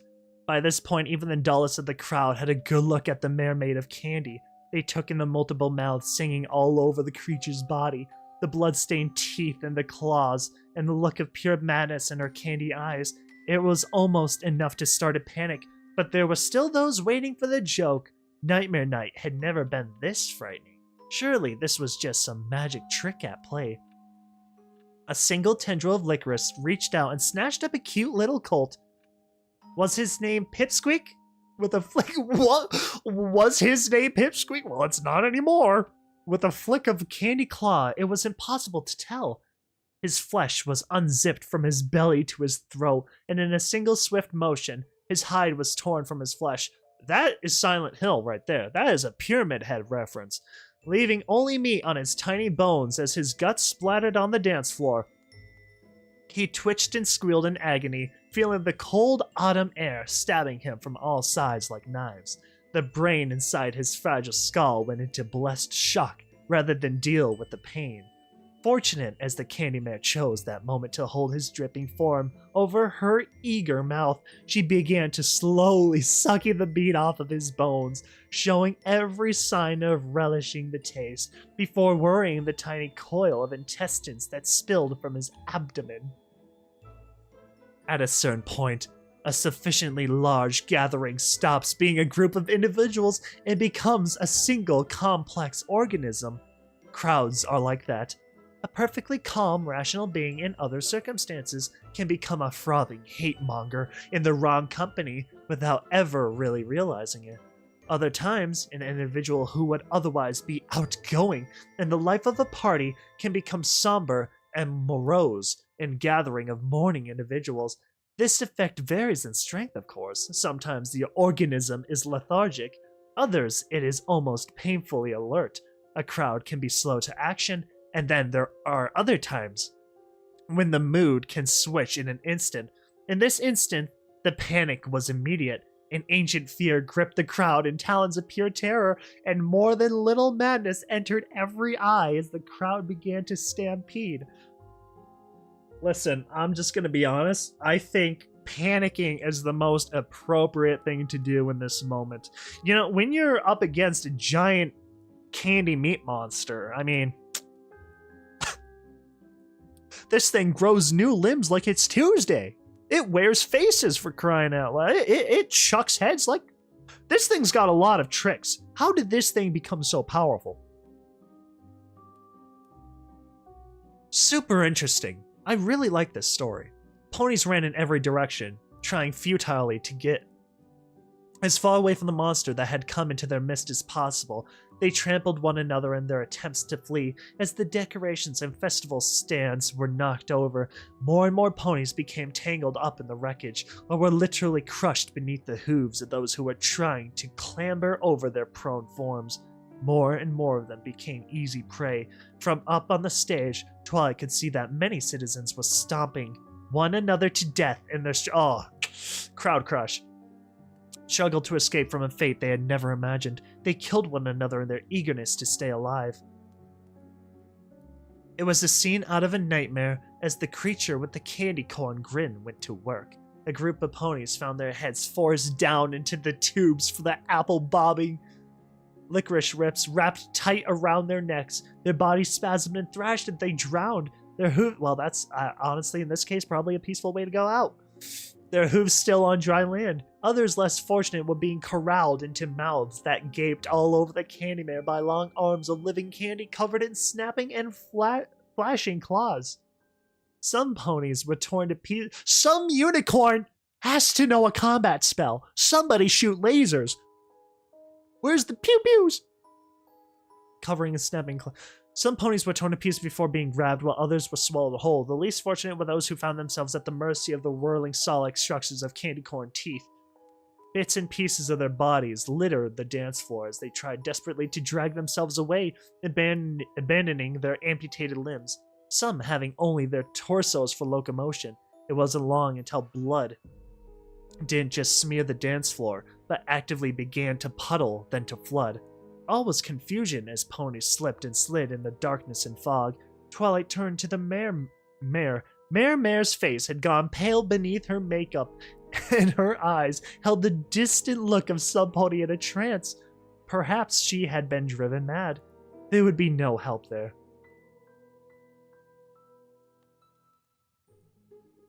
They didn't deserve this. The citizens of Ponyville. Some pony had to stop this now. Twilight leaped from the stage, her horn blazing with do do do do do do do do ah ah. This would be a perfect "I need a hero" moment. Ponyville. Some pony had to stop this now. Twilight leaped from the stage, her horn blazing with magic. Where have all the good men? Let the scene from hell in violet hues. Stop right there, you criminals! Stop right there, criminals! You have committed crimes against Skyrim and her people. What say you in your defense? She yelled. I won't let you harm another pony. Her rage and desperation were tempered by shock. To her surprise, the candy mare had indeed ceased her slaughter upon hearing her words. Her living candy mane slithered back to hang lifelessly from her skull. Her claws retracted and she visibly seemed to shrink. Even her mouth behaved, slithering back into place on her face, though it remained locked in a maniac grin. Many ponies took advantage of the lull and the chaos to make their escape, while others were either too badly injured, stunned, or dead to move. A unicorn, the monster whispered in a single tiny voice, sharp teeth clipping each word. I used to love unicorns ever so much. They were glorious. They could do anything. I wanted to see them. I wanted to know them. I wanted to be like them. Was what remorse in that tiny voice? I know that's a tiny voice, which I'm not doing a tiny voice, right? Tiny voice is like a little pipsqueak, right? You know, I'm not doing that. And now I am. With a gush of blood and madness from hundreds of tiny mouths, the candy mare's entire body morphed into a wall of claw-covered candy tendrils that surged towards Twilight's sparkle. Without a moment to spare, Twilight used her magic to fling a table in the oncoming creature's path, smashed to splinters. The candy mare barely paused as she destroyed the impediment. However, Twilight had bought herself a few precious seconds to mount a better defense. The wave of death crushed against a magical bubble. Twilight had hastily erected the barrier, blowing the questing tentacles into individual pieces of candy. A single clawed arm pierced the magic shell, slicing open Twilight's cheek, but that was the extent of her injury. Before the arm exploded within the magical field, the monster roared in pain and outrage. Twilight merely lowered her horn and began to pick the creature apart, bit by bit, tearing a huge hunks of candy from the beast. The candy mare reeled from the attack, staggering back, trying to move out of range of the unconscious spells. Twilight paused when she realized the monster was sobbing. Wings and tendrils sprouted from her form, ripping not at pony flesh, but at the air and earth. The injured candy pony was actually trying to flee. Don't let it escape. If we don't stop it here, it will haunt the dark places of Equestria, growing stronger, and come back again next year. Some pony, any pony, use your magic to help me end her now. Vinyl Scratch was the first unicorn to join in the attack, her horn gleaming. Lyra and a few other unicorns who were in the crowd quickly followed. Yeah, those are my team. The candy mare rallied, sending out another clawed appendage that flayed open one of Lyra's legs. No! But didn't have enough force behind it to do any real damage. The unicorns focused their magic and began to blast and rip masses of sweets away. They were literally taking the candy pony apart, piece by piece, weakening her until all she could manage was to writhe in agony ball. Writhe in an angry ball, not an agony ball. That'd be one heck of a spell. By the time it was over, there was almost nothing left of the once terrifying monster, as the fog began to clear and the stars once again graced the night sky. A small, still form shivered and pulsed amid the scattered candy and pools of blood.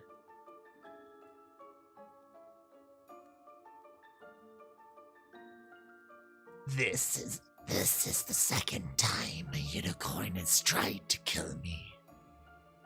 Croaked a voice, just on the edge of hearing.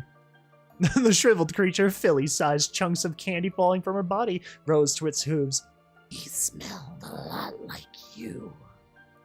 This seemed to be addressed to Twilight herself. The Candy Mare's words quivered, but not with anger as one would expect. Rather, her voice had the real fear of a child at the core, one who should have been dead a long time. I don't think I can just turn this voice into a child, so I'm just gonna keep making it into a monster, because that's what it is. He had so much power. I'm not sure there was anything he couldn't do, but he didn't know how to use it. He didn't know how to make friends. All he knew how to do was take. So he took what he needed from others. The Candy Mare really did look like a filly now.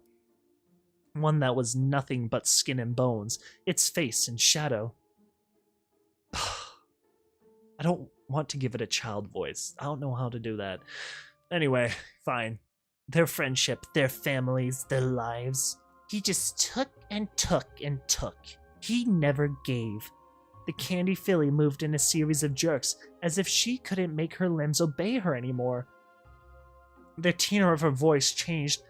But I learned to take as well, I did. And the first thing I took was his wretched life. I've been taking life after life after life for thousands of years. So many sweets, even your princess of the night could only put me to sleep. She couldn't stop me. You think you can do better? Oh my gosh. She couldn't stop me. You think you can do better? I have a question for you. All of you. What was left of her continued to shrivel and peel away, collapsing on itself. The Candy Mare lifted her face to Twilight's sparkle, little more than an empty-eyed skull. This is giving me Pennywise vibes now. All you gotta do is downsize the sucker and that's it.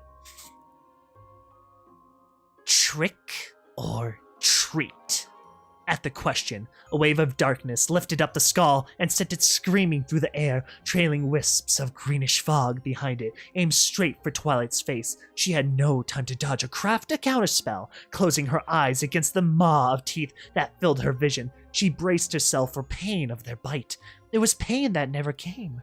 A sound like a flower pot being smashed to pieces echoed in her ears. As she opened her eyes, she found Pinkie Pie standing over the shattered skull. Apparently, at the last moment, she had leaped out and smashed the howling skull into the earth. Pinkie ground one part beneath her hooves, gummy brains splattering her legs. So that part was made of sugar too, mused the pink pony absently. She's kind of like a piñata. Well, if a piñata could haunt the darkness for thousands of years and prey on the flesh of the living, she smiled grimly at Twilight. It's not over, you know. As she said this, Twilight could see that her friend spoke the truth. Bits of candy were rolling around the dance floor, trying to reform. A hoof was taking shape here, an ear over there. Even the sugar skull was trying to piece itself back together, one fragment at a time. Pinkie Pie took a deep breath and then exhaled before saying, "There's only one way to get rid of candy on Nightmare Night." To Twilight's horror, Pinkie Pie put her head down into the mud and blood and started to eat The candy crunched loudly between her teeth, but once she'd swallowed it down, the other bits of living candy seemed to slow. Okay, I'm not gonna lie. So she became a freaking mega meat pinata. So this is what I'm thinking, right? If you eat it, what if, like, the pieces, like, try to pull everybody who's eaten it together, right? What if then it becomes a giant, like, meat blob? Other ponies joined in, Scootaloo and Sweetie Belle especially, eating up as much candy as they could find. Twilight felt a wave of revulsion as ponies ate sweets that still had bits of their friends stuck to them. Every pony seemed to understand that even the most contaminated pieces had to be eaten if they were going to put a stop to the candy mare. Swallowing her gorge, Twilight found a piece of slightly less blood-soaked candy and did her best not to vomit as she joined in. The taste of blood and chocolates mixed disgustingly on her palate. As the fog cleared completely and the moon started to sink towards the horizon, the town square was filled with the sounds of ponies sobbing and eating.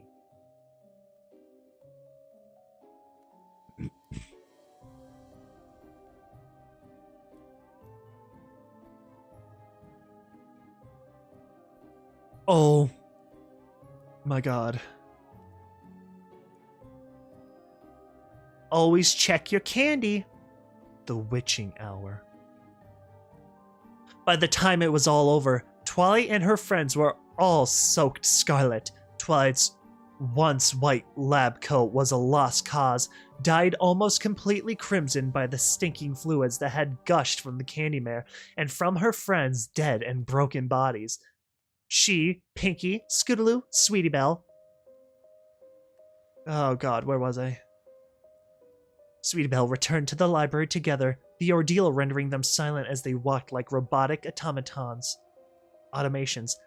Through the streets, the mare had snapped out of her trance long enough to assign a few ponies to gather up the remains of the dead, helping the injured to the hospital, and cleaning up the town square. After giving out orders, she immediately broke down into hysterical laughter and was led away by a few kind ponies. Twilight suspected they would be electing a new mayor soon. She thought about that as they trudged through the dark street, about who might be the next mayor, about the library, about anything really, anything at all, anything to keep from thinking about what they had seen, what they had done, and the sad, hateful little monster that had hurt so many. She had to distract herself, lest she too would need some kind ponies to guide her way. The rest of the town seemed relatively untouched by the slaughter that had happened in their midst. It was likely that many were not even aware of what had occurred. Fillies and colts still went from house to house. Just so. A lot of air gets trapped, so. Trick-or-treating, Spike waved cheerfully to them as they came closer to the library. Without saying a word to one another, the four ponies decided to go around to the back entrance and hose up before going inside. Twilight dumped her costume into the trash bin before opening the back door and entering her home. The library was still decorated with bats. Twilight found herself unconsciously counting them over and over. She didn't want to think about what she had to do next. The letter she would have to write to Celestia. What lesson had she learned from all this? Was it even a lesson worth learning? This is what she contemplated as she guided the two exhausted children upstairs. After everything that happened, she couldn't dream of sending them home just yet. Scootaloo and Sweetie Belle could spend the night tonight, grabbing a few towels for herself and the shivering pair of friends.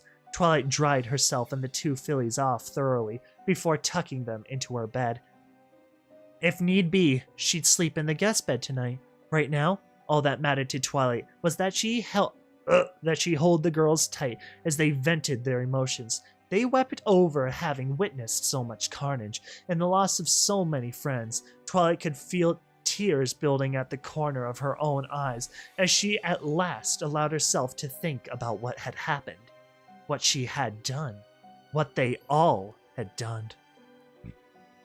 Technically, they weren't guilty of cannibalism, but it was close enough that she feared many would be scarred for life by participating in that alone. Hold on. It's been a while since we had a drink break, so let's do that real quick.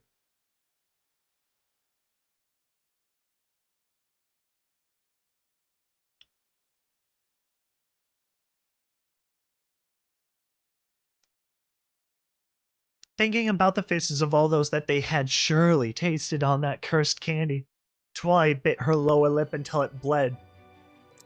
To try and hold the sobs in check, Scootaloo and Sweetybelle managed to cry themselves silently to sleep. Perhaps their thoughts were the same as their own. Twilight didn't even want to wake them with her own sobbing. Before she might lose control completely, she left her bedroom and went downstairs to where Pinkie Pie sat, the head of her puppy costume sitting sadly next to her on a low table. There was no removing the bloodstains from around its mouth, but the pink pony seemed loath to part with it. "How are you holding up?" asked Pinkie Pie immediately. Then after taking a good look at Twilight, "How are you holding up?" "They're sleeping now. I wish they could wake up, and this would have all just been a bad dream. I wish we could all wake up." Twilight's words failed her as she tried to gather herself. It was getting harder each time. "As for me, I don't know what I'm doing. I want to be strong. I need to be strong. But I have never seen or heard of anything so terrible in all my studies in my entire life. Not even the chaos of Discord was half as horrible as this."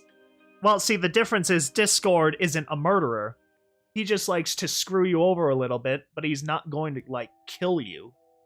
He might be a devious prankster, but he doesn't have the intention of outright taking your life. "I know," was all that Pinkie said as she wrapped her forelimbs around Twilight in a tight hug. "How can you be so strong, Pinkie?" asked Twilight. "When the rest of us were watching that thing try to piece itself back together, you just took care of things." Her friend just shook her head. No, shh." She squeezed her friend tightly as she said, "Twilight, you were the strong one. When all I could think to do was tell every pony to run, you actually stood up to that monster. All I did was eat a few pieces of candy." Pinkie gave a self-deprecating smile. Her words made Twilight feel a little better, but she knew it would be a long time before she would ever feel like she had done anything worthwhile. "I'd better head back to Sugar Cube Corner soon to check on the cakes. Will you be alright on your own?" Twilight nodded, though she wasn't at all sure she really would be. She could feel fear gnawing at the pit of her stomach, more fear than she'd felt when she was facing the Candy Mare down. Facing a monster was somehow easier than facing the consequences of one's own actions. As she guided Pinkie to the front door, the fear seemed to grow inside her. She was about to tell Pinkie that she wouldn't be alright, that she didn't want to be left alone, when Spike opened the door and stumbled into the pair of ponies. Twilight?" stammered Spike. The front of the baby dragon's costume was soaked with blood. His sharp teeth were barred in a horrible grimace, though there was no other expression he could make. His lips and most of his face had been ripped off. He hissed through his bloody teeth as he said, "I think there might be something wrong with Rarity," before collapsing on the spot. Just outside, a single smiling jack-o'-lantern lit the dark, foggy night. Twilight didn't remember carving any pumpkins. The orange glow washed over a white, ghostly figure that stood on Twilight's front step. The thing chewed casually, callously, blood trickling from her mouth as she slipped down purple dragon flesh. The spider ornament in her hair was quite fetching, though the rest of her body was oddly warped and swollen. "No, Rarity, what are you doing?" screamed Twilight. The right unicorn's head tilted at her name, and she began to walk slowly inside. As she entered the library, her skin began to brown and then blacken. A smell that reminded Twilight of campfires tickled her nose. That was when she realized why Rarity looked so strange and puffy.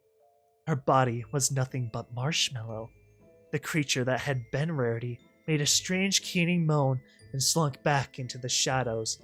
The lights inside the library began to flicker off and on as the wind rose out of nowhere. "I don't understand. What's going on? Why is this happening? Twilight turned to Pinky, desperate for answers. I don't know, Twilight, but I don't feel so good. Mr. Stark.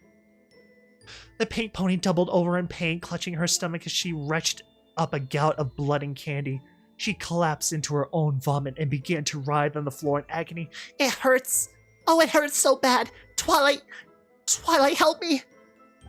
Please help me, Twi.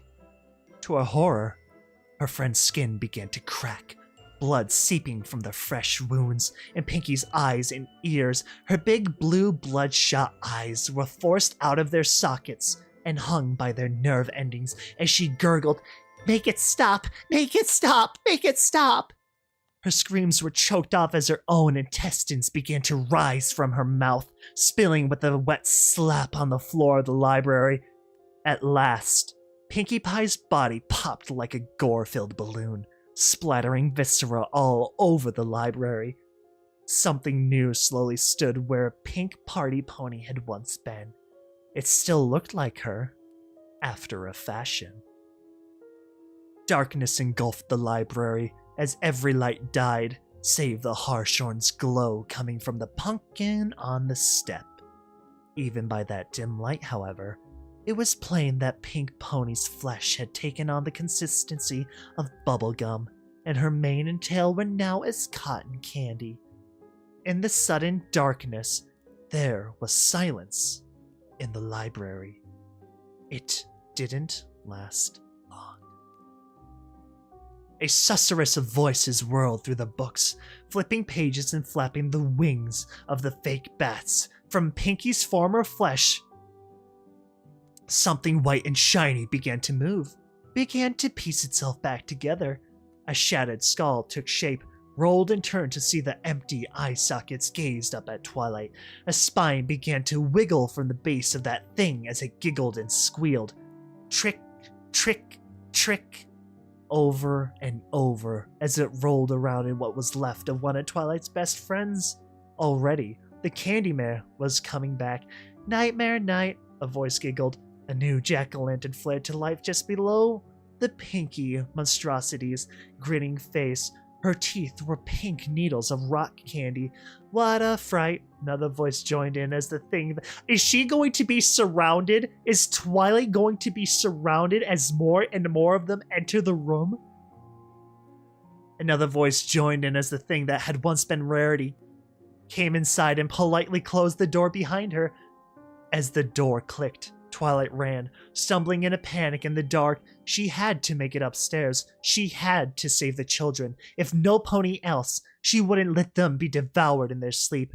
As she clambered up the stairs, the twisted monsters that had once been her friends came calmly, if jerkily, behind her. As she made it to the landing, two small grinning pumpkins awaited her. In their dusky light, Twilight could see it was already too late. Two pairs of gumdrop eyes glistened at her from a single gelatinous form that writhed amid a mire of blood and tangled sheets. In death, Scootaloo and Sweetiebelle had fused into a single grotesque entity. Perhaps it was better that they had gone in their sleep. Give us something sweet to bite. Their twin mouths gurgled as one. Twilight could hear some pony hammering at her front door. She wanted to shout, "Run! Get away!" However, even as she filled her lungs to scream, she realized there was no hope. That was Fluttershy. The fear churning inside her guts began to spread, filling her with pain beyond imagining. She could feel her skin stretching, her bones popping, and something living moving beneath her flesh. It was like thousands of tiny mouths biting her, eating her from the inside out. What was worse were the thoughts and images playing out behind her eyes. So much death, so much pain, and the endless darkness of moonless existence. One could scarcely call night, but she could see the firelit circle of life, and that bright light and heat pained her deeply. All life must be extinguished if she were to know the peace and safety of the dark, if she were to escape the fear that now replaced every fiber of her being. Twilight writhed on the bedroom floor, not even noticing the blood seeping from her every orifice. She just wanted it to stop. She just wanted to die. When the toothy grins of her former friends drew close to her pain-racked body, she didn't resist. At least this way, the end will be swift, she thought. She wouldn't become like them. The creatures that had been Rarity and Pinkie Pie started to eat her with gusto, beginning with her stomach. They buried their faces deep in her bowels and chewed and slurped her flesh and fat from the inside out. Sadly, even as they ate her, Twilight could see a fifth jack-o'-lantern flare to life. It was her own. Pain and sorrow, full expression, carved into its orange surface. She could tell instantly, with her eyes trained to see magic, that it was no ordinary candle that burned inside that shell, but the light of her very life. A life that was being taken from her. The flicker of its flames were the last thing Twilight saw before the light faded from her eyes completely. Something new rose from the tattered ruin of what was once the element of magic. Something giggled as it saw the world through black currant candied eyes. Something whispered, "Hungry." A knock on the palace main entrance thundered through the halls. It was very strange, thought Luna. The Nightmare Night ball that had once been thrown in her honor had ended hours ago. Her poor, sweet sister, Celestia, had already stumbled to bed quite some time ago, giving leave to most of the servants to take their rest as well. Luna suspects she might have to raise the sun in the morning in her sister's stead, not that she minded. It had been one of the most wondrous nights Luna could remember. It was true she had ended up having to scrap her plans to visit Ponyville as she had promised, but she was sure that the children would understand. It was the dead of night now, however, the moon having long ago set. Usually only herself and the night guard were active at these wee morning hours. In fact, it was odd that one of the guards hadn't answered the knocking that threatened to wake the whole palace. Though it was their lot to patrol the night, the night guard did take on the duties of palace guards when Luna was in residence. Where were they? Striding quickly yet gracefully, Luna went to the grand door in the main hall and used her magic to unlock and raise the ponderously heavy portcullis. With that done, she winced as the knocking sounded once more. Louder this time. Let me guess, she's gonna open the door, it's gonna be a whole horde. With little less exertion, the Princess of the Night opened the golden double doors, preparing to demand what exactly was going on. The words turned into a gasp of shock. She knew what had happened to the night guard now. The drawbridge had been left down, and the gates to the castle walls were open as usual. A sea of ponies teemed and undulated as far as the eye could see. Each grinning face was lit by a jack-o'-lantern that sat glowing cheerfully at their hooves. That was disturbing enough, but what was worse were the dead bodies, broken and half-eaten, piled at the palace door. Standing atop the pile of bodies, mouth twisted into an expression of almost painful joy, the candy mare grinned hungrily down at Luna, the one pony she had ever managed to slow her down. As the mare's candy corn grin parted, the sound of her childlike voice echoed in unison from the army of candy ponies. Trick or treat, trick or treat, trick or treat.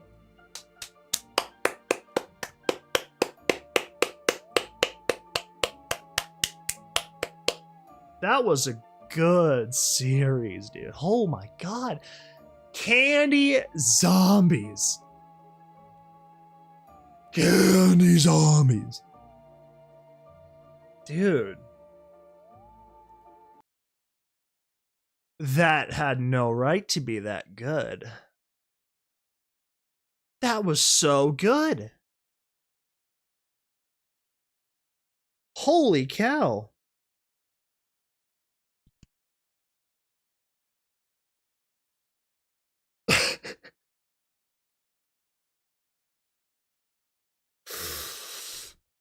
Wow. Dude, yo, can we get an AU on Candy Zombies? Can we get some candy zombie infections going on? Dude, that is freaking dude. Yeah, I know it's only part 1. That I know that. But like, what the hell? That was super good. God dang. Dang, son, where did you find this? Was good. Holy cow. The Candy Zombie Uprising, dude.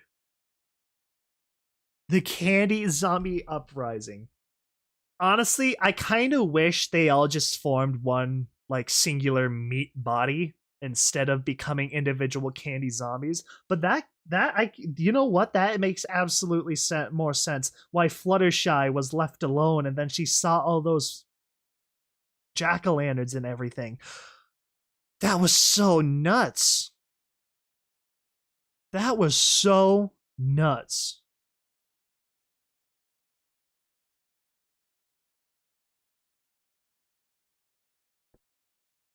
I don't know what else to say. That was good. That was published back in 2012.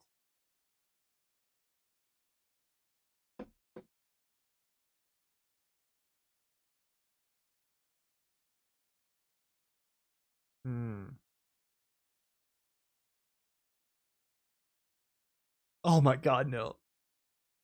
Oh my god. Oh my god. Candy Cult. Sequel. Applejack and Rarity look fine here.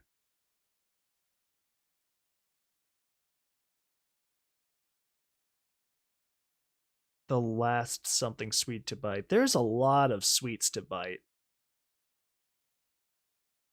No, I am not doing any other readings. I am very crushed for time. Honestly, I shouldn't even be up right now if I'm being completely honest, but here I am anyway. I'm gonna regret it tomorrow. I really am. But my goodness, I like this story. I really don't know what else to say. This was super good. That was super good. Nakaman, if you ever if you ever watch this for some reason, that was awesome. That was great. Honestly, dude, that was clutch. Candy zombies are cool, right? I thought that whole thing was interesting. It wasn't exactly for me though. I like the idea that the candy basically took over their bodies and stuff, right? I feel like it must have replicated within their bodies or something. Oh god, dude, it's like a seed or something. And then it just like killed them, replaced them. That was too much. That was great. Hold on. Before we end it though, I can check one thing. Check one thing.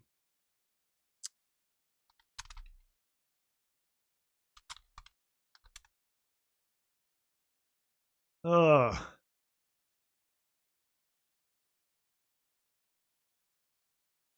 No. God dang it.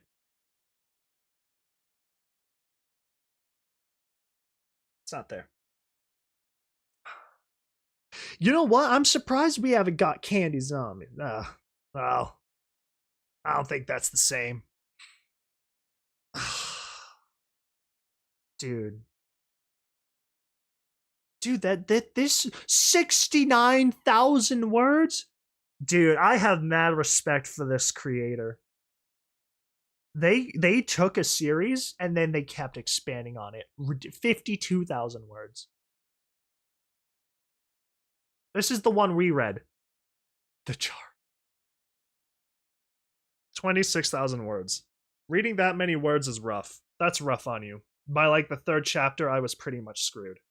Like this is when it starts to kind of hurt.